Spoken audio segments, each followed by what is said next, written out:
Sorry, recaps. I'll give it a go, although somebody has to help film spots because I had the shits last week. Uh,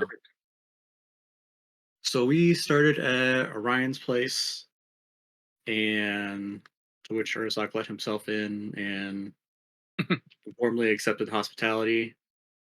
There was a conversation about the state of the city. He Whether he gave it to us or through history check, we learned some background history of the city, like kind of how it got to where it is today. We learned about the mysterious behind the wall government. Then we asked about the attacks on the city, and he told us about uh, some way or another. He told us about the people that are connected to capture people who capture Zethlo. He gave us a symbol, and we, through the power of somebody who can read all languages, I'm gonna say it was Teth. I don't remember though. It Yeah. was Teth. Um, we put together some context clues with language and found out that basically they're prehistoric Nazis in the relived form of modern day. Um, so we talked with him, had the conversation. He pointed out some spots in town for us, and then we said our goodbyes. Then we went to the magical item market where Vern and Urzak were uh, assailed with the man looking at us in ways, and they decided to play good guard, bad guard. Obviously, bad guard being Vern, good guard being Of course. Urzak, Obviously. Jinx. and and kind of frightened him maybe a little too much to get information. Didn't give it to us. Kind of ran into a wall, started to walk away, and then Vern used his spell detect thoughts and had a mental conversation with him, and learned that Urzak and Vern were both what he had referred to as paragons, or people who had either earned or were predisposed to greatness one way or another. It seemed, I believe, that Vern's was kind of inherited by blood, either through his parents or his draconic bloodline. And Urzak had inherited his from Marwil after he had released her from her life subscription. Uh, there was a conversation between Urzak and Vern about it, where Urzak was kind of like, yeah, that's great, but, I don't buy into it. Uh, Vern was like, well, okay, but it sounds really cool. And then Tatha went and had a conversation with the same guy, who we also through Vern's conversation learned that was he wasn't part of the knife, but he was basically the arms dealer for a lot of the people in the knife. Um, so he did his thing with Vern and gave Vern an item that I don't remember off the top of my head. It was a pop-up shop, Mm-hmm. That's right. pop-up workshop. Mobile workshop. Yep. I also gave tried to give Urzak a pen of invisible writing, which Tell, Urzak responded tell, by trying to set the shop on fire. dude, Uh, when I was re-listening to that, that was low-key like fucking hilarious. It was just like telling a 115-year-old man to get in touch with himself. And it's just like immediate response, I'm gonna set your table on fire. uh, and then um, Vern ended up buying it, gave it to Urzak. Urzak regifted it to Eric, who stored it in a club with a hidden compartment, I believe. I Called the understood that Flub. correctly. Yep. Fake Club. FLUB. Flub. It's like where he stashes his weed or something. Yeah. Uh, uh, Herbalism. and, right. Yeah. And then Teth went and talked to the guy whose name was Flipgib or something along those lines. Flimbin. Flimbim. Flimbim. And then Teth got a snow globe, which if it was revealed what that exactly does, I don't remember either. Oh, I know exactly what it is. Teth knows. It can't not. This is not attached to the spell itself, but it is essentially a calming it's like a calm emotions feature. Okay. Yeah, I believe that's kind of where we had stopped. I think so. Then you had, I guess, Billy, you had listened to it. I haven't gotten a chance to yet, but you had walked out of the marketplace, or you all Mm. intended to leave at that point. I think at As that far as point I, it was just like, hey, well, because we were kind of getting ready to do Aaron's thing, and I can't remember if Brad had a specific thing as well, but it was kind of like, okay, like let's kind of shift away from Flimbim, and like there was a couple other hotspots that, or a couple other places of note that people were potentially interested in going to. Oh, I don't know if this is going to be relevant in a little bit, probably, but the prologue, I believe, was a pair of people, and they were dropping something off at like an abandoned shack or hideout or something, and they talked about why the hell are we doing this, and they were like, "We don't care, we're getting paid either way," type deal, and they left it, and that's all I think I remember. is anybody piecing together the connection from between these prologues and the prologues from chapter 2 yet? Or am I not doing a good enough job of connecting anything? Prologues from what and what? From chapter 2. There were a Oh. bunch of prologues in chapter 2 that happened in that same setting. Both of the settings, was- actually. There So was we're some. on. There was a couple that I could tell that were related, but I couldn't tell you off the top of my head. Yeah, So the also specific number of beds. Okay, so we got 2 rows of 10 beds. Maybe that ties things together. Wait, 2 Ties a rows of 10 bunch. beds? That sounds like the infirmary. Caster compound. Infirmary? It is the same room that Visick in chapter 1 would watch over all of the children that he was training. It also is the same room that in chapter 2 he interrogated Dez inside of. And then later in chapter 2 is the same room that Dez was watching over some children that they were training. So this you know, There's Jack Shack. as as far as the timeline goes, this is years later than chapter 2's prologues. So they are now, Visick had them go back and start setting up his old space.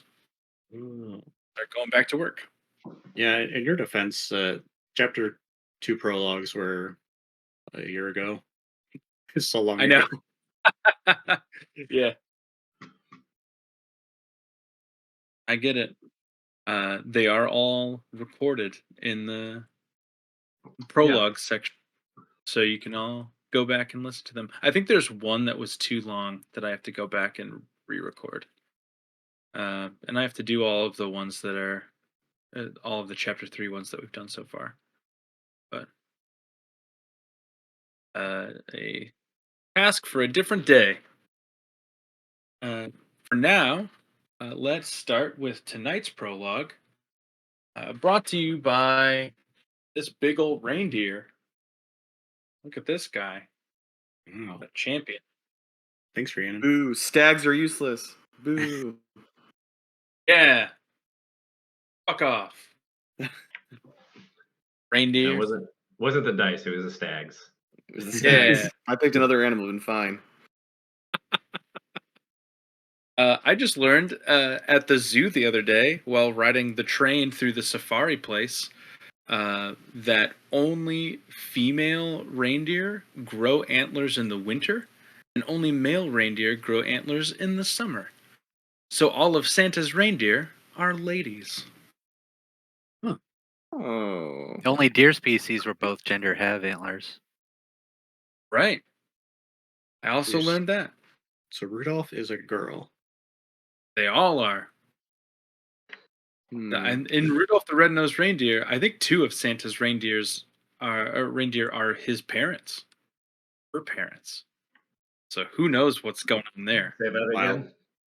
Donner and Maybe- Blitzen are Yeah. Rudolph's parents. Is that why all Oh, the Jesus. reindeer Dude. are like catty? You can't play games with us, Rudolph. Ew. What the hell? Girls. Yeah. Dude, I thought you were saying that 2 of the reindeer were Santa's parents, and I was very confused.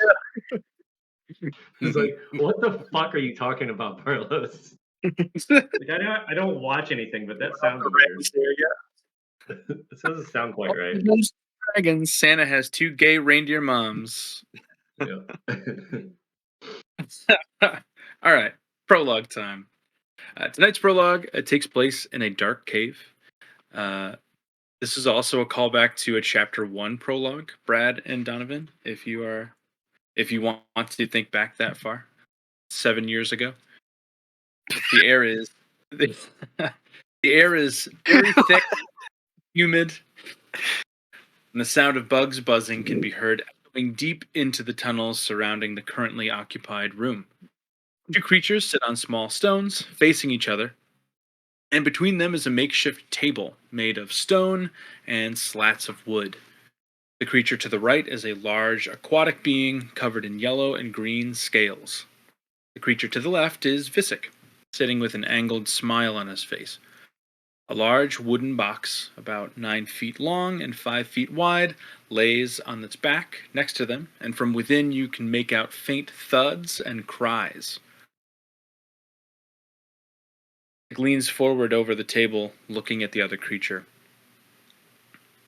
His smile widens, and he speaks. "How long has it been, my friend?" The creature to the right doesn't speak back. He only glances back and forth between Visick and the box.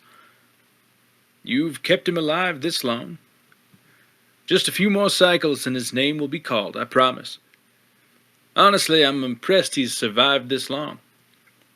Your power does him good." The other creature continues to look more and more uncomfortable,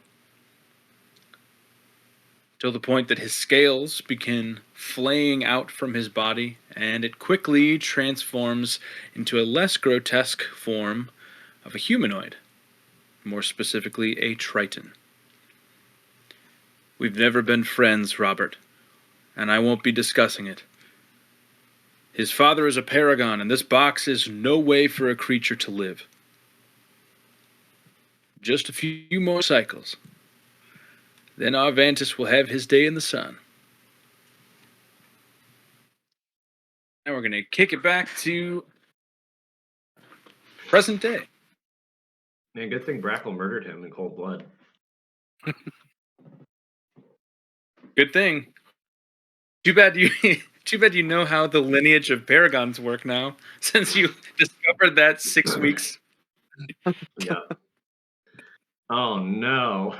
Brackle. Good thing you got that sweet Detect Thoughts lore drop. Yep. All right. The 4 of you are walking out of this the specialty market down here in the southern part of this market district, and things are now starting to pick up a little bit. You were with Flimbim for a little while, and maybe you kind of shopped around a few other places in there, just looked around to see what was happening. It's about 3:30, 3:45 in the afternoon at this point, and the streets are starting to fill. Still, uh, creatures are covering their faces. Here and there, you'll see creatures will bow to each other, but largely that tradition seems to not have stuck for most of the population. But some people do follow it, so you can do with that what you will. But you're now kind of in this um, open area out here. And what would you like to do? I just realized I need to open roll 20. Oh yeah, I'm pinging things and I don't even Looking at the I'm map, yeah. realizing Um, if people are I looking just- at now. I did just think of something. I don't know. I don't remember if there were things that we were not able to sell or not. I think I unloaded most of my stuff, but if there was anything else I anyone think else wanted to sell. between Colm and Helen, you guys got an Errol. You guys got a lot of your stuff sold in the capital, as far as I can remember, but maybe not. So Maybe a It I, was few of you looks just like didn't try oh, to we sell have stuff. this pen to sell now. Ungrateful recipient. 15,000 gold. what do you mean? It made a great gift. Actually, yeah, he Everybody gave us a likes. great deal on it though, so selling it could be really, really good for us. You're gonna find out we got fucking ripped off. Oh, He was lying to you the whole time. That's actually just a miniature house. It does not expand into a warehouse. um, I mean, Vern kind of wants to check out the house just to like first just take a look inside and see what's there. Um, can I know we're in like a marketplace that's getting progressively more crowded, but is there like a plot of land in the marketplace that maybe hasn't been developed yet, or a house burned down there or something that I can find a safe space to throw this thing on the ground? Um, so I will. I'll give you two options. I'll let you roll survival to find a spot in the city in a timely manner, Mm. has enough space for it to fully expand, or you could roll Arcana to try and maybe meet it halfway and you shrink down a little bit instead of it growing to its full size. Oh, In okay. a condensed area. Definitely, definitely Arcana. So, Okay. oh God, it's a natural one. So much Par for for the that. course, dude. Uh yeah, you this is a brand new thing. You're still kind of reeling from, having a whole mind palace conversation with a stranger. You don't really have the mental capacity to try and manipulate a magic item right now. So you're thinking that you do not have enough space. From what Flimbim described as a full-sized workshop, there is not enough space in this area for it to expand the way it would need to, unfortunately. You can certainly look inside of the miniature, though. Sure, If you'd I'll like. like a little kaleidoscope toy or something. I'll hold it up to my eye and peek into the window. What do I see in there? So there are definitely windows in the miniature. It's not a solid piece of ceramic.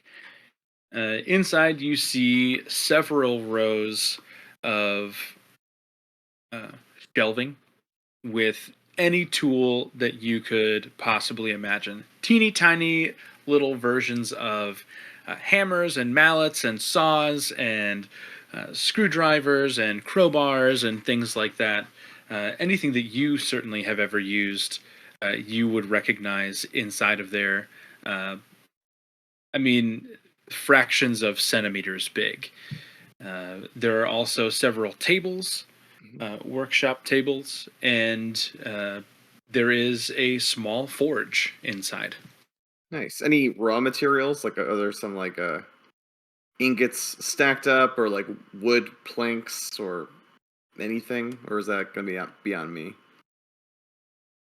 No, you don't see any raw materials there, but there are a few cabinets with drawers inside of them. So uh, you could assume if everything else is stocked up the way that it looks to be, there might be things inside of there. Okay. Okay. Vern will pocket the ceramic workshop for the time being. Perfect.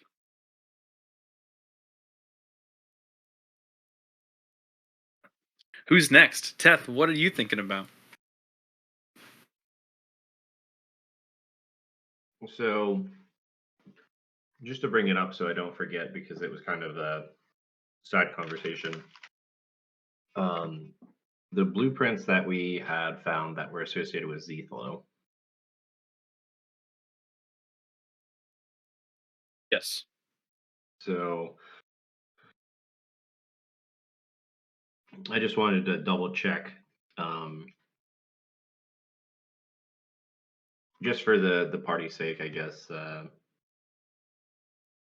Any type of information that's associated with that, um, anything that we can discern, because theoretically we know that this is associated with where Zethlo's at, but we don't necessarily know. It's not like it's not like we have a fucking GPS coordinate, right? Right. But we have some type of association with stuff that he's drawn or annotated. Yes. So I guess the stuff that we were talking about earlier that you had mentioned, was that all easily discernible from the couple of or the few blueprints that we had already found, or You found blueprints in the Puro barracks and that then there were matched the corner piece of the blueprint that you found in Zethlo's house that he left yeah. for you to find. So Mhm. you're relatively certain that they are the same building. You have 3 sheets. One is labeled basement level, one is level 1, and the third is labeled level 4. And they are all complete. So the stuff that I sent you earlier today is just like the pertinent information Okay. about like anything that's annotated inside of the blueprints. Yeah. Obviously, you don't know like room size and things like that, but those are like the Main specifics. information. Yeah. Okay. I'm just trying to translate that really quick into D&D Beyond. Give me like 15 seconds. So I Love make that. sure I don't put. Yeah. You see Tath pull out a couple of sheets of paper and then just start staring at them, and then he stops moving. Calculating. I think for Check. Eric, I wanted to like sort of delete what I had said where I was like, oh, go with crowbar to the blacksmith, blah blah blah. I don't have anything in mind there. I just was trying to think of Okay. where Eric could tag along. Remember last week though, I was starting to look at the defenses of the walls, and obviously the one we were in was the market district. I think I looked at. Mhm. So I want to sort of continue to do that. Maybe to do more investigation with how many guards are posted, things like that. Just going across the bottom of the wall of the market district from right to left, Sure. sort of So from approaching where you executive housing. Gotcha. Okay. Yeah. So from where you are, approaching the executive housing, you would so get there from where you are. You'd have to go through a couple different gates. You wouldn't be able to see the executive housing district from where you guys are right now. But if you exited through this gate and kind of went back up north through this side, you'd be able to kind of see very clearly that the houses in the executive district are much taller than anywhere else. You can see kind of like the tips of the buildings from here. Just from where you are now, you could glean right off the bat without a check that there are typically inside the city just one guard posted on each of the actual towers with a door. So each of these entry and exit points have one guard and a door that closes and opens. So if you move from district to district, you have to tell the attendant what your business is in the district that you're entering into, and they make the call whether or not to let you through. A lot of times you can see a lot of people walking through the streets with different colored passes. So they'll have some type of very apparent token, like a small ceramic slat or a piece of painted wood or something like that, with different colors on them, kind of displaying what their basic job is. So a lot of people, if they work in the military, they have cards that are colored green, and they can use those to get through the doors with ease and things like that. So if you have a specific annotation, I suppose, if you have that type of credential with you, that determines how easily or how difficult it might be to get through these gates. You guys kind of have a free pass through any of them because you have the blessing of the captain of the guard. So they'll kind of just let you wherever, as long as you can confirm that Orion knows you're still in the city. But you could surmise that that's not the case for everybody, even people that live in the city. So, understanding Orion's pendant he gave us, I could then go to a gate to let me into executive housing. For executive housing, you'd probably have to do some convincing, but they would likely let you in, yes, after some discussion. Okay.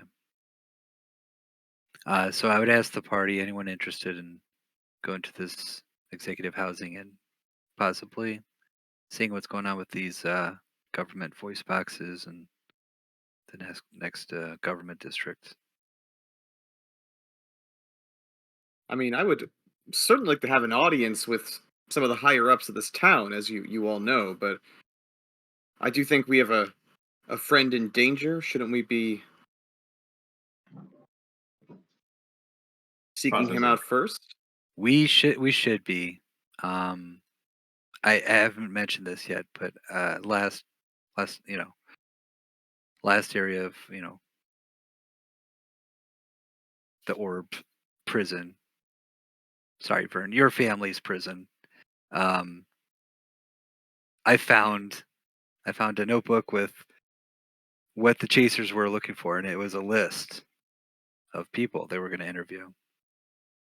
So they were ordered to interrogate the certain people. They had a list. They were given instructions to capture them. If they couldn't capture them, keep them alive. Their information must be that important.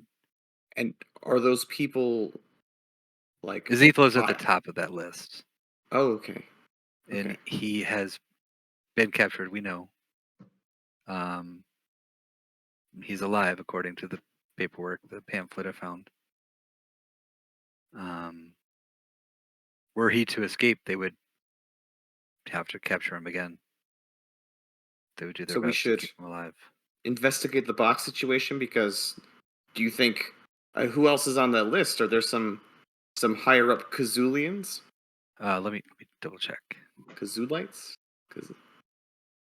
I'll rifle through the pages of the pamphlet as I look that up. My I'm fishing with my cord. I'm doing... Can Can I, Barlos? Can I share the pamphlet with everyone? I'll put it down. Yeah. It's just, So okay. I mean, yeah, Vern, or you're not Vern. Eric has the pamphlet, so Yeah. you can do with it whatever you.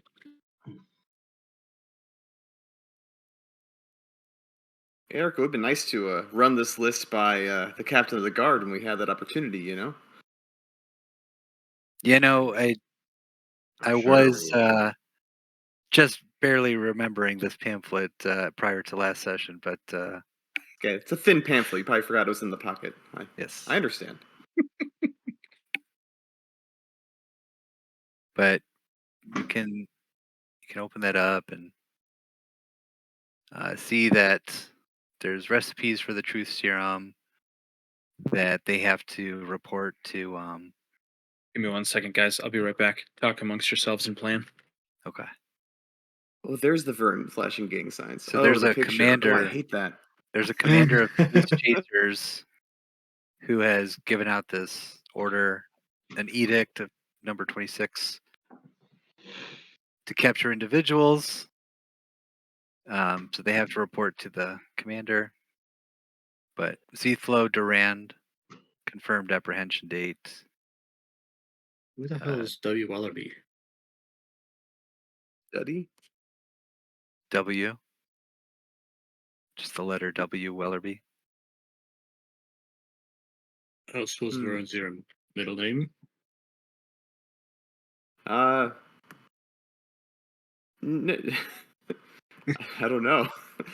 I really hope it's a typo. I really hope it's a typo that now has to become canon. That's what I'm really hoping. We know 7-piece. Is it my brother? Who's 7-piece? Warwick 7-piece in Mirror. Oh, right. W 7-piece. I don't know why they didn't use their first names. I don't get these chasers. D. Ajay Shelzy sounds like a Winthrop, rapper name. D. Shelzy. That's my brother, by the way, H.K. Leodric the second. It's Halberad. And then an Andrew Daunt. A. Daunt. None of the others have been confirmed except Zethlo. So, just to clarify, this note, I'm also reading it as you were talking. This note talks about a truth serum, Mm-hmm. and the intent is to feed the truth serum to these individuals to get answers out of them for whatever reason. Correct? Correct. I don't know what these chasers want to know from each. Okay. So, this is a directive to feed them true serum, and if they don't drink the true serum, then they are apprehended and then brought back and then reapplied to with true serum. Mm-hmm. So, that being the case, is there any directive on what happens after the truth is obtained from these individuals? Yeah, I don't see that either. I feel like if they have had Zethlo for so long, they would have already given him the serum of truth, extracted what they need, and yet they're still holding him. Well, typically a true serum makes it so you can't lie, doesn't make it so you have to talk. Oh, Correct. Interesting. So, Eric, have you tried making any of this stuff yourself yet? Oh, making it, no, but there were plenty of samples that I have collected. Insight check. That was a very quick response. He's secretly been drugging us this whole time. Yeah. I knew it wasn't. Well, I have the ingredients for it, pretty much. You do? Yeah. Oh, what a surprise. bears around fucking I fairy poop with him. totally haven't been making this and using it on you guys. I just happen to have all the ingredients though. I'm sure fairy stool means something different. No, I bet it means No, they're leaving. No, I think shit. But the thing I is think that it's like it's measured yeah. in ounces. So it's like you gotta be like really watery fairy shit. You I gotta. first read it as stool too, but then I'm thinking like it's probably a toadstool, right? That's what I was Not thinking. Yeah. yeah. But yeah, when No, I I read would it, go just ahead. assume it needed to be a high fiber diet. Yeah. I don't know. Damn it! Did I close that? The other clip of information that I will sprinkle into this is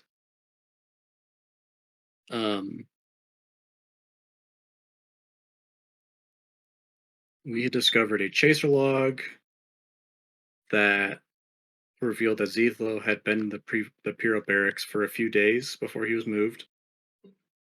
Mhm. And there is a head guard who's responsible for Zethlo named Clogson, who was born in Kazul. That might be good to take to Orion specifically. Yeah, I don't know if he was born here, if he was raised here, but Yeah. Well, at the very least, if he's still working, then it's like, hey, you have a fucking might have right. a fucking situation.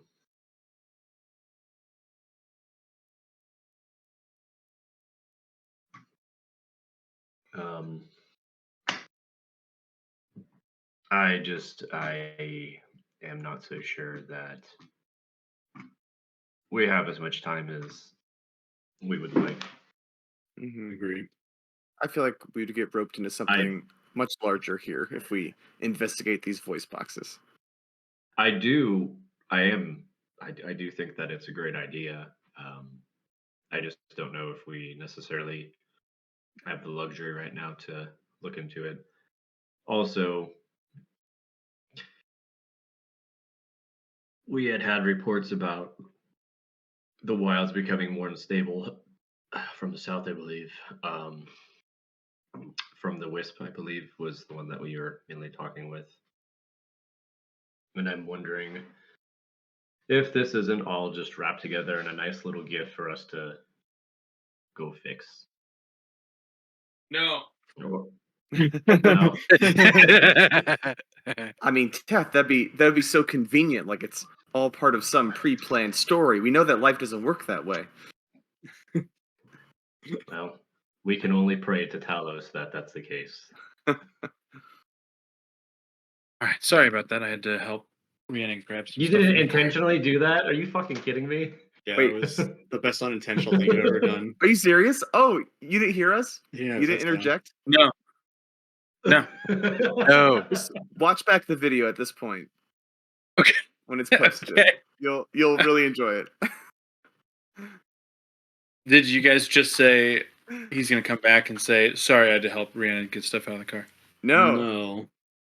No, you said no to presumably Rhiannon, and it was at the perfect Oh. moment that somebody had said something beforehand. Mm, Disembodied you just shouting no. that's hilarious. Can't wait to watch it back. Hilarious. Yeah, good timing. Good timing. So while you were gone, we decided that we're gonna take Kazul for ourselves. Hell yeah. Oh yeah. Blindly run into that governmental district and just fuck it up. We're not going in blind. We have a Kevin. That's That's true. What was it you're familiar with? I think Kevin, bad and you would also girls named too. Kevin? Yeah. Mm-hmm.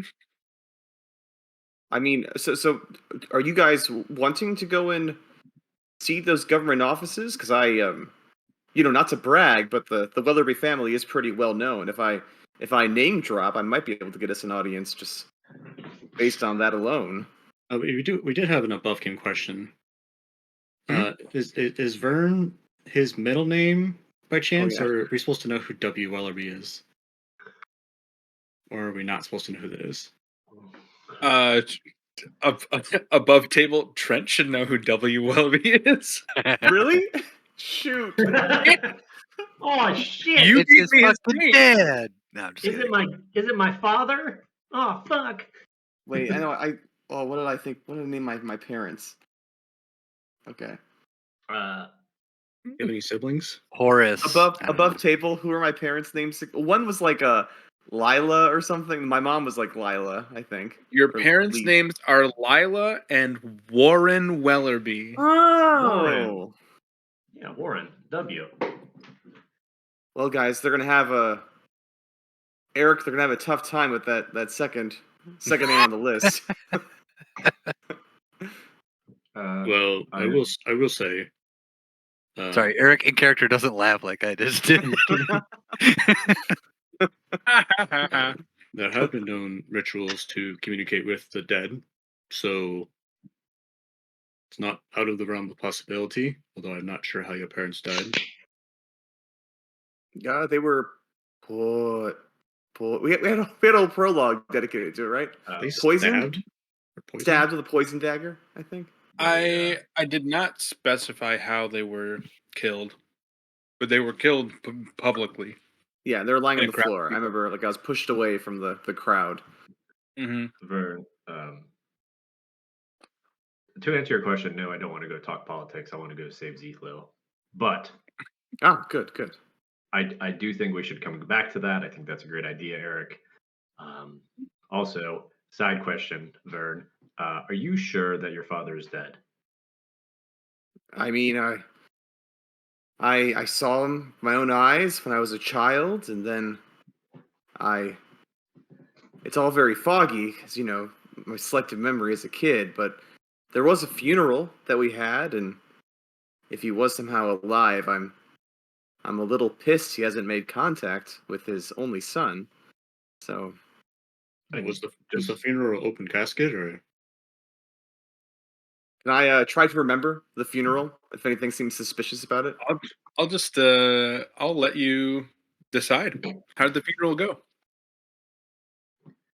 Okay. I walked up to the casket and tried to peek inside to say goodbye, and a shadowy figure approached me and said, "No, no, no. Step back, son. It's not for you to see." Hmm. And I said, "What do you mean?" And I turned, but the figure had already disappeared into the crowd. Jesus All right. Christ. Now that I think about it now, in adulthood, guys, that it was a really suspicious encounter. But there were a lot of emotions going on. It was a heavy time for me to process as a child. Yes, as a child. Yes. Your I your just father's body must not have been like the way Pontag bodies are burned at funerals. It was a Oh, no, we don't do that. We own a lot of land, so there are plenty of places to have burial plots. Advantage of my upbringing, I suppose. Urzak. These not you're not reanimating the body. You're just speaking with an animated body, dead body. Well, depends on the ritual. We've seen both. Okay. I'm sure the East Chasers would have been aware that Vern's father was passed. Or they're familiar that he's not. Maybe they know something we don't know. Yeah. In which case, I feel even more pressed that we seek out Zethlo and talk to these chasers. I agree. I think after we've quote unquote saved the city from this threat, perhaps we'll have more political leverage to seek answers that we want. That's a very good point. Do any of you have the ability to reach out to Warren or Eric, your brother, or Daunt? Who's Oren? To warn them? What I already Warren. forget. I think I talked to Warren. my mother about my brother. She hadn't heard from him or something. And I had just told her, like, hey, if you hear from him, let me know. Yeah, Oh, yeah. Or sorry, not Warren, Warwick. Work. Oh, okay. Back in Mirror. Yep. Unless I'm hallucinating and misremembering. No, that's Wasn't that Bell Warwick? and That was Warwick. Warwick, right? Yeah, that's Bell and okay. Warwick. Yeah, 7-piece. Okay. I was pretty sure that was Warwick. No, I just. I mean, sure, we're doing our thing here, but if there was a way to send out a message to them, then that would. I mean, at the very least, the people that we know, tell them that there's a target on their head. But I don't have any way Or to they do would that. like. What's that, Barlos? I said, I'm sure they would like that. Yeah. I'm assuming I told my mother at least that, because at the time I would have had the journal. Right. Yeah, I would allow you to retcon that. I'm sure that that's something you would have had a conversation with her I think about. we might have already done that. I think you did, but it just wasn't. It was before I had everything written out, so you had the instinct to do it before you even knew what you were talking about, really. Yeah, because I That's think we good. talked about how my brother would have been on that, but he was like Yeah. the only one I knew about on the list. And then you're like, oh, Well, that'd be when you nice. got it, I listed off 3 names, Oh, so I you knew did. that Okay. I knew that he was going to be on it. Yeah. Okay. Do I know where Dez is at? Where he was going? Um, Or if he was still I'm sure hanging you out would. in I'm sure you would. I don't know where Des is at. Let's Okay. roll for it. Roll for Undead City. Roll for location. He's Gotta like, keep your Kazula, he's right distance. behind you. Yeah. Oh, hello. They have the best grain up here. Guys have been here the Also, entire time. But I don't know if you Yeah. guys are if this is anybody's jam. This is called Astonishing Random Tables, Game Master's Book of Astonishing Random Tables. It's so awesome. If Mm. anybody likes I random think things or the other guy who's getting ready to start DMing, new DM, he just bought that book. oh, it's so It's just great. like, yeah, he has a bunch of like random tables and stuff like So that. much stuff that I never would have thought of by myself, which I suppose is the meaning of the book, but like Hmm. it's really good. I also It have sounds like you were the astonished. I oh, it took me aback. I also have the Game Master's Book of Traps, Puzzles, and Dungeons, which I have used on you guys a couple times by the same Hmm. author. They're both very good, but Was this one of is great. the statues that we kept hacking with weapons that only That chip away? was, yeah, Was it it really? was. Oh, Okay. okay. Yeah, yeah, they were. It was a little bit different in there. I changed it to match the dungeon a little bit more. They were originally all like mirrors, so like it was a little bit more on the nose. So you like Right. looked at them and you saw yourself, and it was like a whole different thing. But yeah, the basis of that came from that Okay. book. All right, Teth, or I guess anybody, but Teth, you asked the question, so somebody give me a D100. Yeah. Teth. Teth. 85. 85. Dez is going to be in the forest. He didn't leave. He's still down in Mirror. Fuck yeah. That works for me. He wasn't He's in waiting the for us to forest. pick him up, right? He's right. Well, it said forest. So let's figure this out further. So he could be Another in Mirror. role. He could Sorry. be in the Brushfire Bramble up in the northeast. I mean, you Or it have could be in some the groups of trees in the city that we could consider a forest. Oh, Des, Yes. you're here too. How Oh convenient. my gosh. Just to throw it out there, I'm really hoping he's close to Mir. But sure. Oh no, Mir. Okay, yeah. Let's keep him in Mir then. Oh, because I assume there's no trees in the desert, the Great Did Big he- Desert. Yeah. Because we'll have the like falling wall handled, right? Like, don't they have like 2 days or something to No. get it back? I think You I know what gave mean? you 24 hours. We'll be So out of town figure- before that's a problem. Yeah, That's not our hands, right? Yeah. Like, that's not our problem. That's like, hey, we put a band-aid on this. Just here you go. We're not built. yeah. Well, There's also like in 3 hours you're gonna have one pissed off thing that Vern had charmed. oh If they yeah. hadn't murdered it. All right. Can you guys see those numbers? Yep. One. Yeah. 1, 2, Give me a 3, 4, D6. 5. You're Is this going to it? decide where Dez is right now. Wait, where's the Hold on. 6? It's 4. It's 4 in the Umber.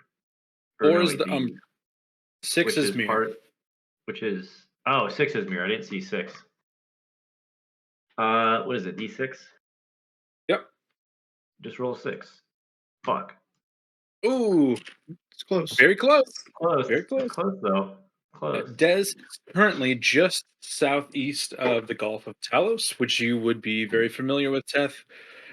He is located in the Umber, likely with Flynn. They were going out tracking together. If none of you mind, I'm going to try to reach out to Des and see if he can.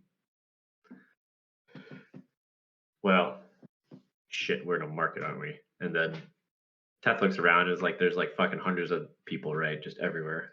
If only we had a private space, we could. Wait a second. And Vern pulls out his ceramic workshop and is like, "What do you say, Teth? Wanna wander toward the shore of that lake? And I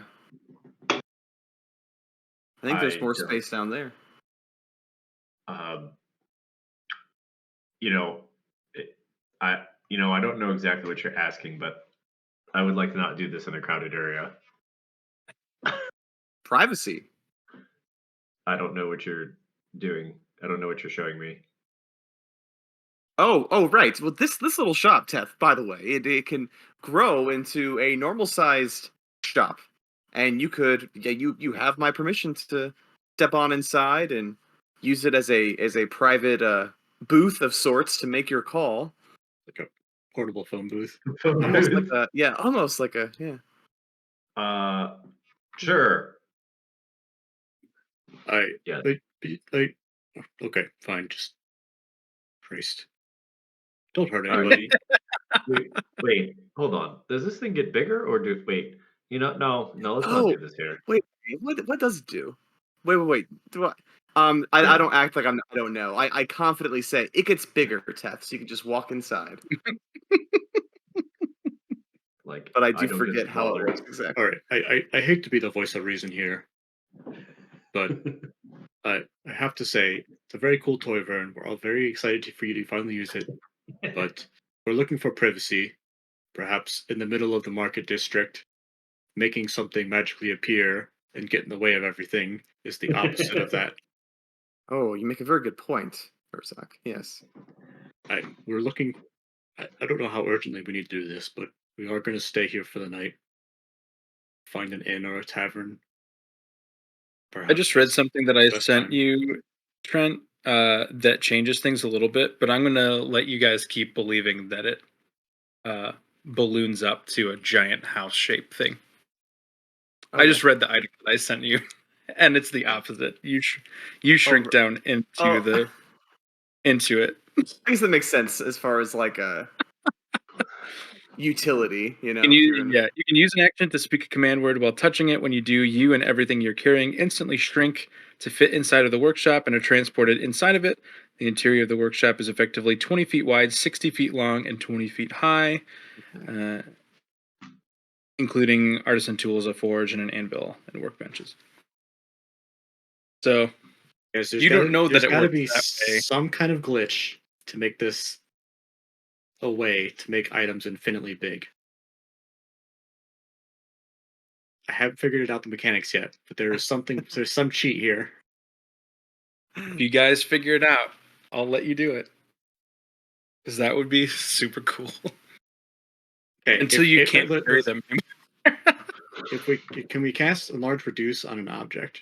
We said that's only on people. I think that's only on creatures. I'd have to double check, but I'm pretty sure it's only on creatures. Damn. A creature or an object you can see within range.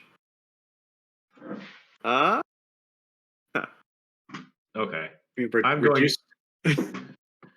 I'm going into this alley. If anybody comes in there, I'm gonna beat their ass if they spy on me. okay. Vern is still on his bad cop kick, so he'll like kind of stand guard at the entrance of the alley, puffing his chest out, and he'll also cast the cantrip Gust like around. So there's like a slight like wind noise, like white noise kind of thing to drown out whatever conversation is happening behind him. It's such a good idea. I love the thought of it sounding like somebody has like a fan next to the microphone. Ted starts. Hey, what do you mean? I'm breaking up this. I'm so sorry. I'm going through a tunnel. It's so windy outside right now. My bad, man. All right, Teth, take it away. Yeah. There's nobody fucking gnat. If there's no gnats and no people in this within earshot or sight. No. We'll say that the alley is clear. Okay. Vern's doing his job. Good job, Vern. I'm gonna pop out the arcane sending stone. So because we haven't really talked about it too much. Is it like literally per the sending spell, or is it more just like a walkie-talkie, where it's just like, hey, dude, what are you doing? Oh, nothing. It is essentially a walkie-talkie, only with the other person. Yeah. Okay, so it's just tied directly to that stone, the other stone. It's Correct. Like a cell. Okay. Yeah, and everything else works like sending stones would. So if one of them gets destroyed, both of them become inert. Yeah. Everything like that. Cool. Also, I think it stipulates you can tell if the other stone is destroyed, so you don't just like send messages out into the ether. Makes sense. It's still intact, so everything is operating normally. Cool. Beth will pull out the sending stone and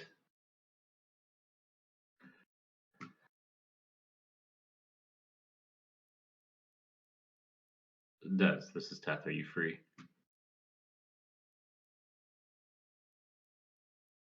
Go ahead, my friend. What do you need? Just wanted to give you an update. Some information that Eric had found in regards to the Chasers. Talked about Truth Serum and some of their plans, the Chasers' plans, anyways. Looks like there's a list of 7 names in which the Chasers are supposed to apprehend, apply the True Serum to, and ask questions. Reason I'm reaching out is, and then Pep will mention the names that are familiar to himself and probably does, but I would assume that it would just be, obviously Zetho's on the list, but he would mention W. Wellerby, obviously Work, Eric's brother, and then Andrew Daunt. And I don't know if we know Winthrop or Shelsey, but at least they don't look familiar at a glance. But yeah, he would pretty much relay those names. Yeah, they don't look familiar, but also ask him about the I was gonna the say Nazi history cult, check. because he's pretty old, right? Ask him about what? Yeah, both of you talked at the same time. Sorry. What did you say, Donovan? You can ask him about the Nazi cult. See if he knows anything. You know, he's pretty old too. Sacred Journey. Teth knows everything about the Nazi cult. He just hasn't talked about it yet. This is also a revelation. I know more than Des about about that. That was that very much like Eric and remembering this True Serum pamphlet. I had a fucking revelation last week. So Could we do we history check for the other names? Let's finish this conversation first to close that out, and then All right. I'm fine with all of you rolling history on it. That's fine yeah, by me. I suppose Teth would just give him Um, the last two names as well, just in case. It's like, oh yeah, I know Winthrop. We go back. He's a tavern keeper out in Charvassus. oh yeah, yeah, my good old buddy Winthrop. Um, Yeah, he'll take a second to review the names, and he'll say, "Feeling okay with Zethlo being on that list?" no, that's currently kind of what we're dealing with. How close have you guys gotten? Well, we're currently in Kazul, getting ready potentially to head south here, maybe the next day or so. Just getting some supplies and gear, and hopefully going on a little scouting and fix things mission. Get some more intel from a city outside of the wilds. Um, You want yeah. me to go check on Warwick? It's Uh, pretty high up. yeah, that I guess that was my next question is depending on I don't know exactly where you find yourself right now, but uh, obviously we've you know dealt with work quite recently, and he is pretty high on that list. So if it's indeed labeled that way, but yeah, that'd be great. Flynn and I are just following up on some leads, looking for some of the others, and coming up with nothing. So we'll head back to Mir and let him know to watch out. Deal. Travel safe. You too, my friend.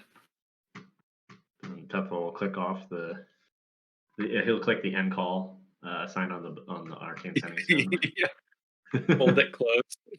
Yeah, just like old flip phone. My old razor phone. Yeah. Then he'll come back out of the alley and give Vern a pat on his shoulder so he can stop looking so mean and angry.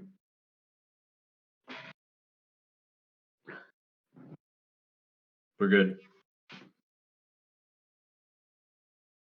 Des is gonna go check out on our friend. All right. Sounds like a plan. Rizak, you've been pretty quiet thus far. What are you thinking about all of this?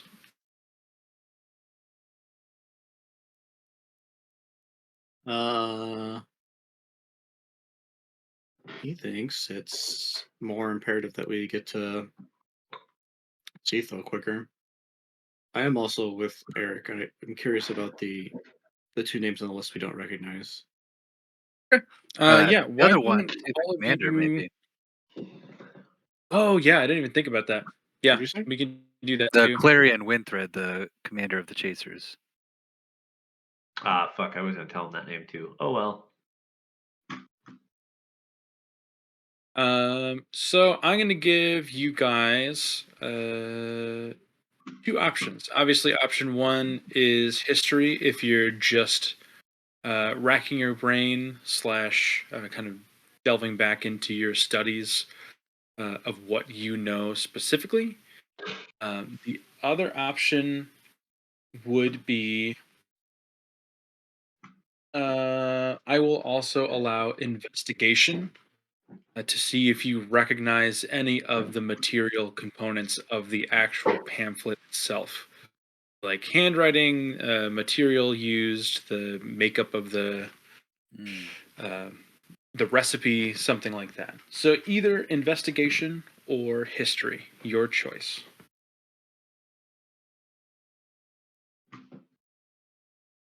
All right. 21 for history. Perfect.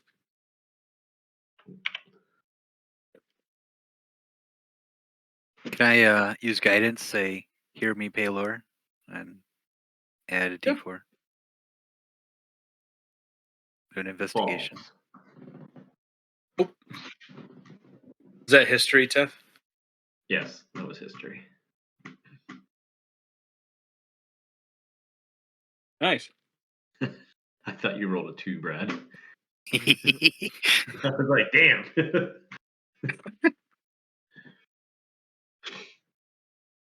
Yeah. So Eric and Urzak, the two of you, you know about the same stuff. Oh wait, no, you rolled investigation. Okay. Yep. So Eric, you are gleaning different information than Urzak. You have the pamphlet in your hand. You're the one that has had it with you for several weeks, studying it.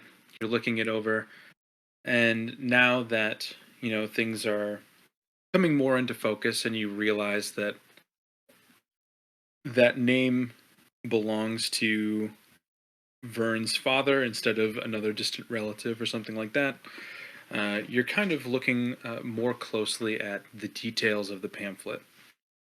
One thing that you'll notice right away is that the actual parchment used is very similar to parchment they used for official documents in the Castor compound. If not almost identical. You do not recognize the handwriting. You are fairly certain that you've not met the person that has written this in person. As far as names and things go, you're not really paying attention to that right now. You're just looking at the actual makeup. It is bound by an adhesive. It is not tied together. So you would assume that some type of compound was used to stick these pages together into. It's kind of like self-bound. It's not tied into a binding like a book would be or a tome. It is just pieces of paper stuck together in the center, and that is uncommon for sure.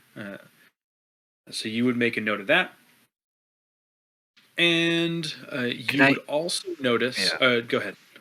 I guess also, can I is the wording of everything, like, does that tell me anything about the kind of type of person, class, or education, of the person, whether it's vocabulary or things like that? Yeah, I'll get to that next. With a 21, you'd also notice that the ink it is not jet black. It has a twinge of red in it. So it's not just standard, ink and quill type of deal. Mm-hmm. And you would glean with a 21 that Clarion is a rather intelligent person. To be a commander of an entire wing of soldiers or whatever they are, writing edicts like this, his handwriting is very legible. Nothing is spelled incorrectly. So you would assume that he is a pretty intelligent guy, and he is trusted to get specific directions across to many people, and he does that job pretty well. Okay. Beth with a 9, that when anything that pertains to this type of thing happened in the past, you were in a craze, and nothing is really sparking in your brain as far as the names go. You are more occupied with making sure that Des gets to Warwick and thinking about the names that you do recognize than worrying about the names that you don't. Yay. Vern and Urzak, the things that you know are pretty similar, but I'm going to give Urzak one extra thing. So Vern and Urzak, you both know that D. Shelzy, you're both fairly certain that his first name is Dante, and you're both fairly certain that he is not the only Shelzy. There are several brothers with that same last name. Urzak, Where you do would they be live? If we Urzak, you would be familiar with that name because you and the Shelzies both were born and live in the desert. Uh, all four Shelzy brothers um, come and go. At least they did 7 or 8 years ago when you were back in. Before all of this was happening, before the insurrection, they would kind of come and go through Kazul, and they are all artists. They have a knack for painting things that are relatively progressive, possibly borderline anarchic. And governments don't necessarily agree with their stance on things all the time. So unless they are contracted to do something very specific, they are pretty riotous, just kind of artsy guys, all four of them. As far as Winthrop, neither of you recognize Jay Winthrop, even with a 21 and an 18. That's the one on the list that doesn't seem to pop out to you for any reason. And you seem to have a pretty good grasp on what this is, both of you do. So it's almost telling that this name doesn't ring a bell to you at all. But nothing. Neither of you have anything. As far as Windthread, Clerian Windthread, Urzak, you have heard the name Windthread before, but not for many years. You would recall vaguely a line of Windthreads. There's military family that you were introduced to a Windthread. You can't remember if it was Clarion or not, but when you won the title of the Eternal Blade, you were introduced to a Windthread, and it was made out for you to believe that he was a person of quite high esteem. Um, not necessarily well known, but his level of skill and respect was incredibly high. Okay.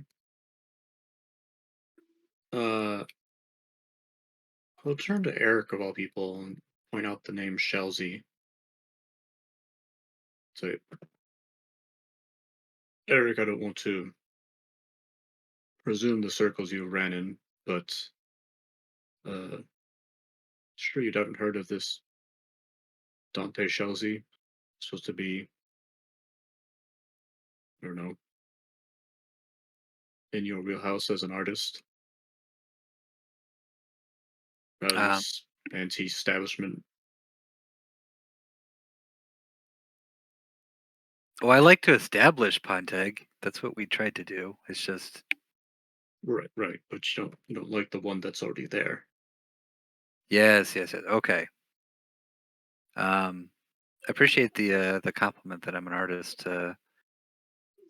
But these Shelzies, I can't say that I do know them. Hmm. Should I history check DM?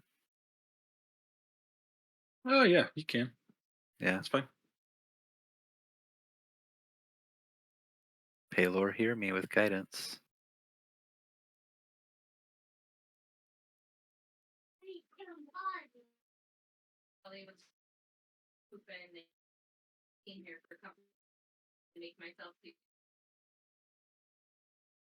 Oh, 17. Yeah, with a 17, you. Hi, buddy. Come on, Phil. Get up. 17. You remember this one time when you were plotting on I joining the do camp? remember. You guys had drinks together. With the 17, you recognize the name. Um, maybe not all of the stuff that Urzak knows. Mhm. You wouldn't recognize a painting by him, but you would know that he is an artist in various circles. Okay. Hi, baby. And we drew on so And much Papa. art when we were, looking at how to usurp the casters that took our city and started just taking over every aspect of the city. We tried to take what we could back. Arts were certainly Imagine important. his work would be more of the stuff that uh be on display and then immediately taken down by the casters. But nevertheless, um, So I know the types of artists that these guys are. I may have seen one in a vault somewhere where it was free from being taken as contraband. But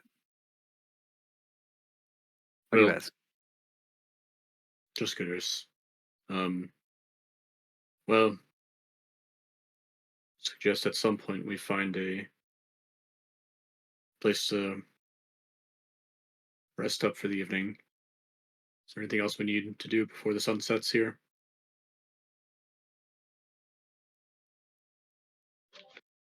What time's the sunset in Kazul around this Like time of year?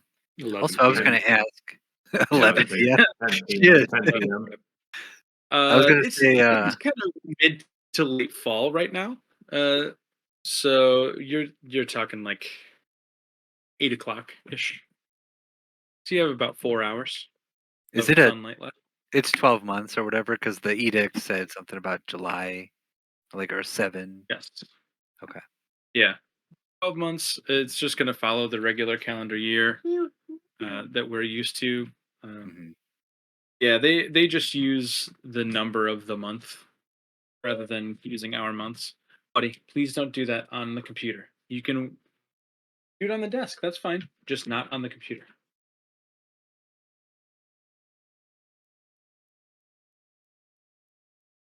So Zethlo's been Yeah, held for months you have already. like Okay. 4 hours ish left in your day. Or is Can you that, that's remind us pretty after start. what the third circled space was? I know this was the blacksmith over here. I don't remember what this one is up here. That's like general equipment based things. So you have, let me pull up that uh, thing that I made that I sent to you guys. Um,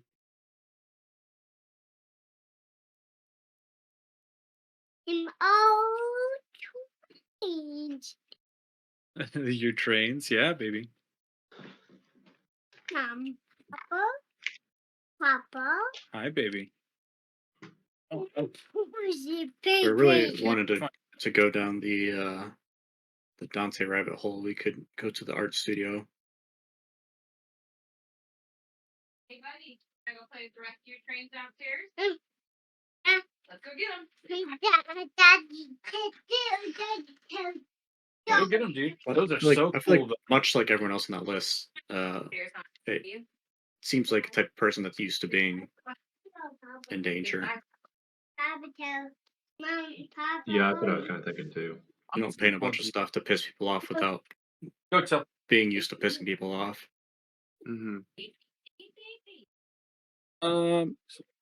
Sorry about that. He is the most distracting human I've ever met.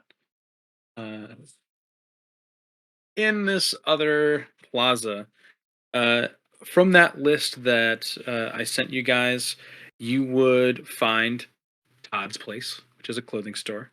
You would find the Kazul Open Market, which is fresh produce, food, small household items, things like that. You would find Rise, which is a distillery. And you would find Just In Case, which is adventuring gear, ammunition. They sell more primitive weapons like bows and slings and things like that. And there's also a stable. So they have animals and mounts and things like that. Didn't you mention something about mounts, Billy? Yeah, I assume we can do that in the morning when we're about to leave. Yeah, because I If remember. not, then I guess we're wind walking. Yeah, we're getting mounts. Fuck Windwalk. Plus, I want to get a camel. I want to get a really big camel, like the one that Hell they gave, steroids. I lied. I don't actually need one, but I thought it would be cool if people were riding camels. But that is a me.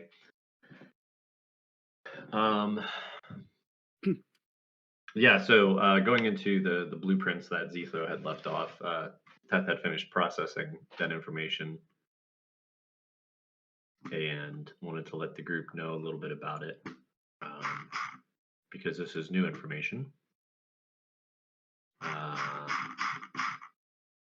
So it looks like the only reason I bring this up is because this potentially might be something in the near future that we'll have to deal with. But there's annotations of serrated traps, fortified cells, lots of multiple doors that are labeled with having multiple locks. Something about acid at some point. So it looks like multi-floored building with a basement, at least a basement and 4 floors above it. I don't know what that. I don't know. CR. There's a watermark for these blueprints. CR, but I guess what I'm getting at is it sounds like there's a lot to this facility. And I don't really know who does locks. So I kind of assumed that we would just kind of improvise like we always do, but I at least wanted to bring it up. Perhaps there's something we can find in the magic market while we're here. Some kind of lockpick of sorts. Something, yeah. It's a lockpick, but it's just like a billy club made for breaking locks. And that's what that mace is for. You just hit the door and it's like click. Yep. Would you like a list of the shops that are in this place? Do you want to check something else while you're here? Well, would Todd's place have specialty items like that, or is that out of the magic district? I thought that was clothing. But clothing and like there's another word too, right? Yeah. Clothing and memorabilia. Like maybe lockpicks used by famous thieves back in the day. Would you like to double check? I want to clarify too that things up in the northeastern shopping center, it's not that they're not magical. So they still have like magic items there. But it's like rope of climbing and like immovable rod and stuff that's like pretty basic. Down here is like the really specialized, mystical, expensive stuff. Like the tattoo shop is in here where you are, and let's see. Can I get a? I mean, I want to get a tattoo, but now is definitely not the time. Like I know that. But if they're I magic mean, tattoos, you could can we? get you can get a 4-hour tattoo, Yeah, can or You you know, you have time for a tattoo. You have time before you take a rest. yeah. Get okay. everything else done, and then you can come back and get a tattoo. Vern, I'm gonna I go would check out this place for a cool lockpick. Comes back with tattoo. Guys, look what I got. and new threads. Like, look at this new robe I bought. Also, I got a squirrel on my calf. I'm gonna get a sleeve tattoo that makes my other arm look mechanical. So I just have like my mechanical arm. That's pretty good. Uh, Other things that I didn't mention in that list that I sent you guys because I hadn't added them in before I took that screenshot. There is a grafting and prosthesis shop here, and there's these are the more specialized things, and there is an arcane binder shop, which is the one that I was telling you about the other day, Donovan. Essentially able to uh, eliminate and restore imbuements into magic items for a high price. Can I Ugh, I don't know if I can try to build it myself for that prosthesis shop. Do you think they could, since I'm no longer using my needle fingers anymore, right? Because I did the whole capsule thing now for like, you know, you just swallow a pill to get magic. Remember? Uh, can I do try remember. to? Could I try to have them like outfit one of my fingers with like a lockpick mechanism or something? Yeah, you sure could. What are I? I bring that up to the group that I'd like to check out the prosthesis place to see if they could do something like that. And if it's too expensive, I will try to do it myself Okay. in my workshop. So, uh, yeah, you walk up to the shop. It's kind of a smaller little shop. It's kind of towards the bottom here. That pin means nothing because it just encapsulates the whole area. But it's kind of like this very southmost blue dome down here at the bottom, Hmm. and it's just a small old woman, old human woman, I do well with old and women. she's sitting. Yeah, perfect. She's sitting in the shop by herself, and on the walls you see all of these like arms and legs. Is just a bunch of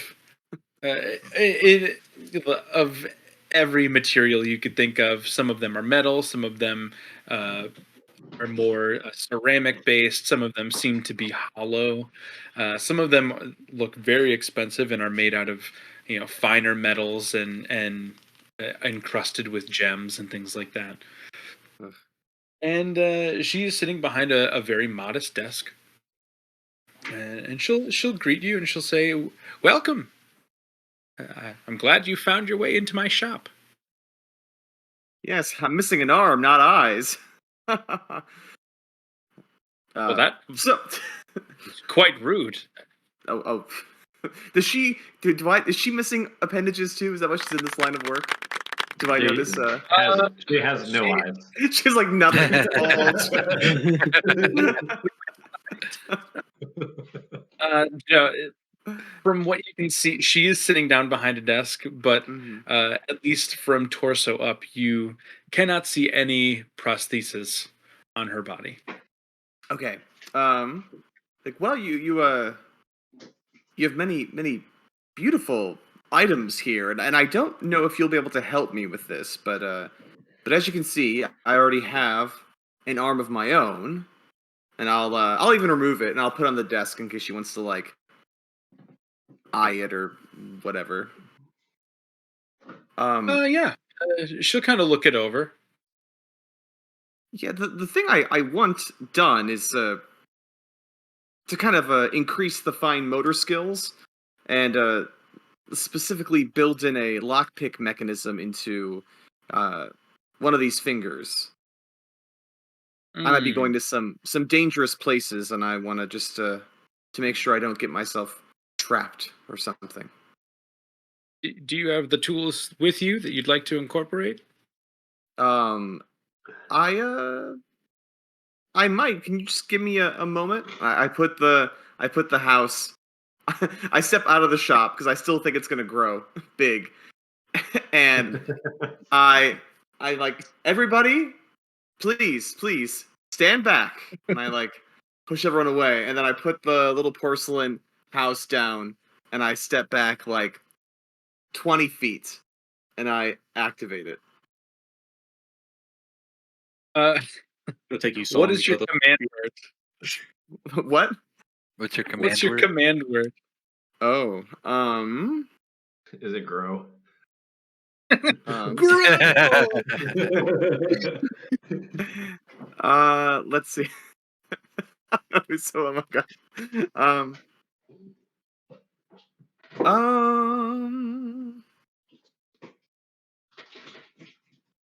let's do. I don't know. I can't think of anything. I was trying to think of some pun with Paragon since Vern is still thinking about that new label. I'll say like going Paragon, and then I'll point to it. As you point to it, Vern, yeah. As you point to it, you feel, you actually see it. You feel and see the finger that you're pointing with shrink down before your eyes, and it doesn't happen all at once. It's just pieces of your body shrink. So your hand shrinks down, and then your arm, and you have like two little tiny baby arms. And just pieces of your body shrink down segmentally until you are so tiny, and the front door of this little miniature sucks you into the workshop, and the door slams shut behind you. And you are now in this 20 by 60 by 20 room, lined with tools, uh, workspace galore. There's a fire burning on the hearth at the far end of the room. There is, like I said, a forge right in the center of the room, with a small stack going up through the roof, an anvil right in front of that, and several hammers and mallets laid out next to the forge for you to work with. And the whole workshop is your oyster, Vern. What are you going to do? Well, he'll first take it all in and just do a little stroll around the new digs, and then he's going to start digging in those drawers to find metal pieces that could be a lockpick. He would almost need to find a lockpick, right? Or could he find a small metal piece and then shape it into? I don't know what lockpicks look like. I have no idea what I'm talking about. So one easy way for you to get lockpicks Mhm. would be to purchase thieves' tools.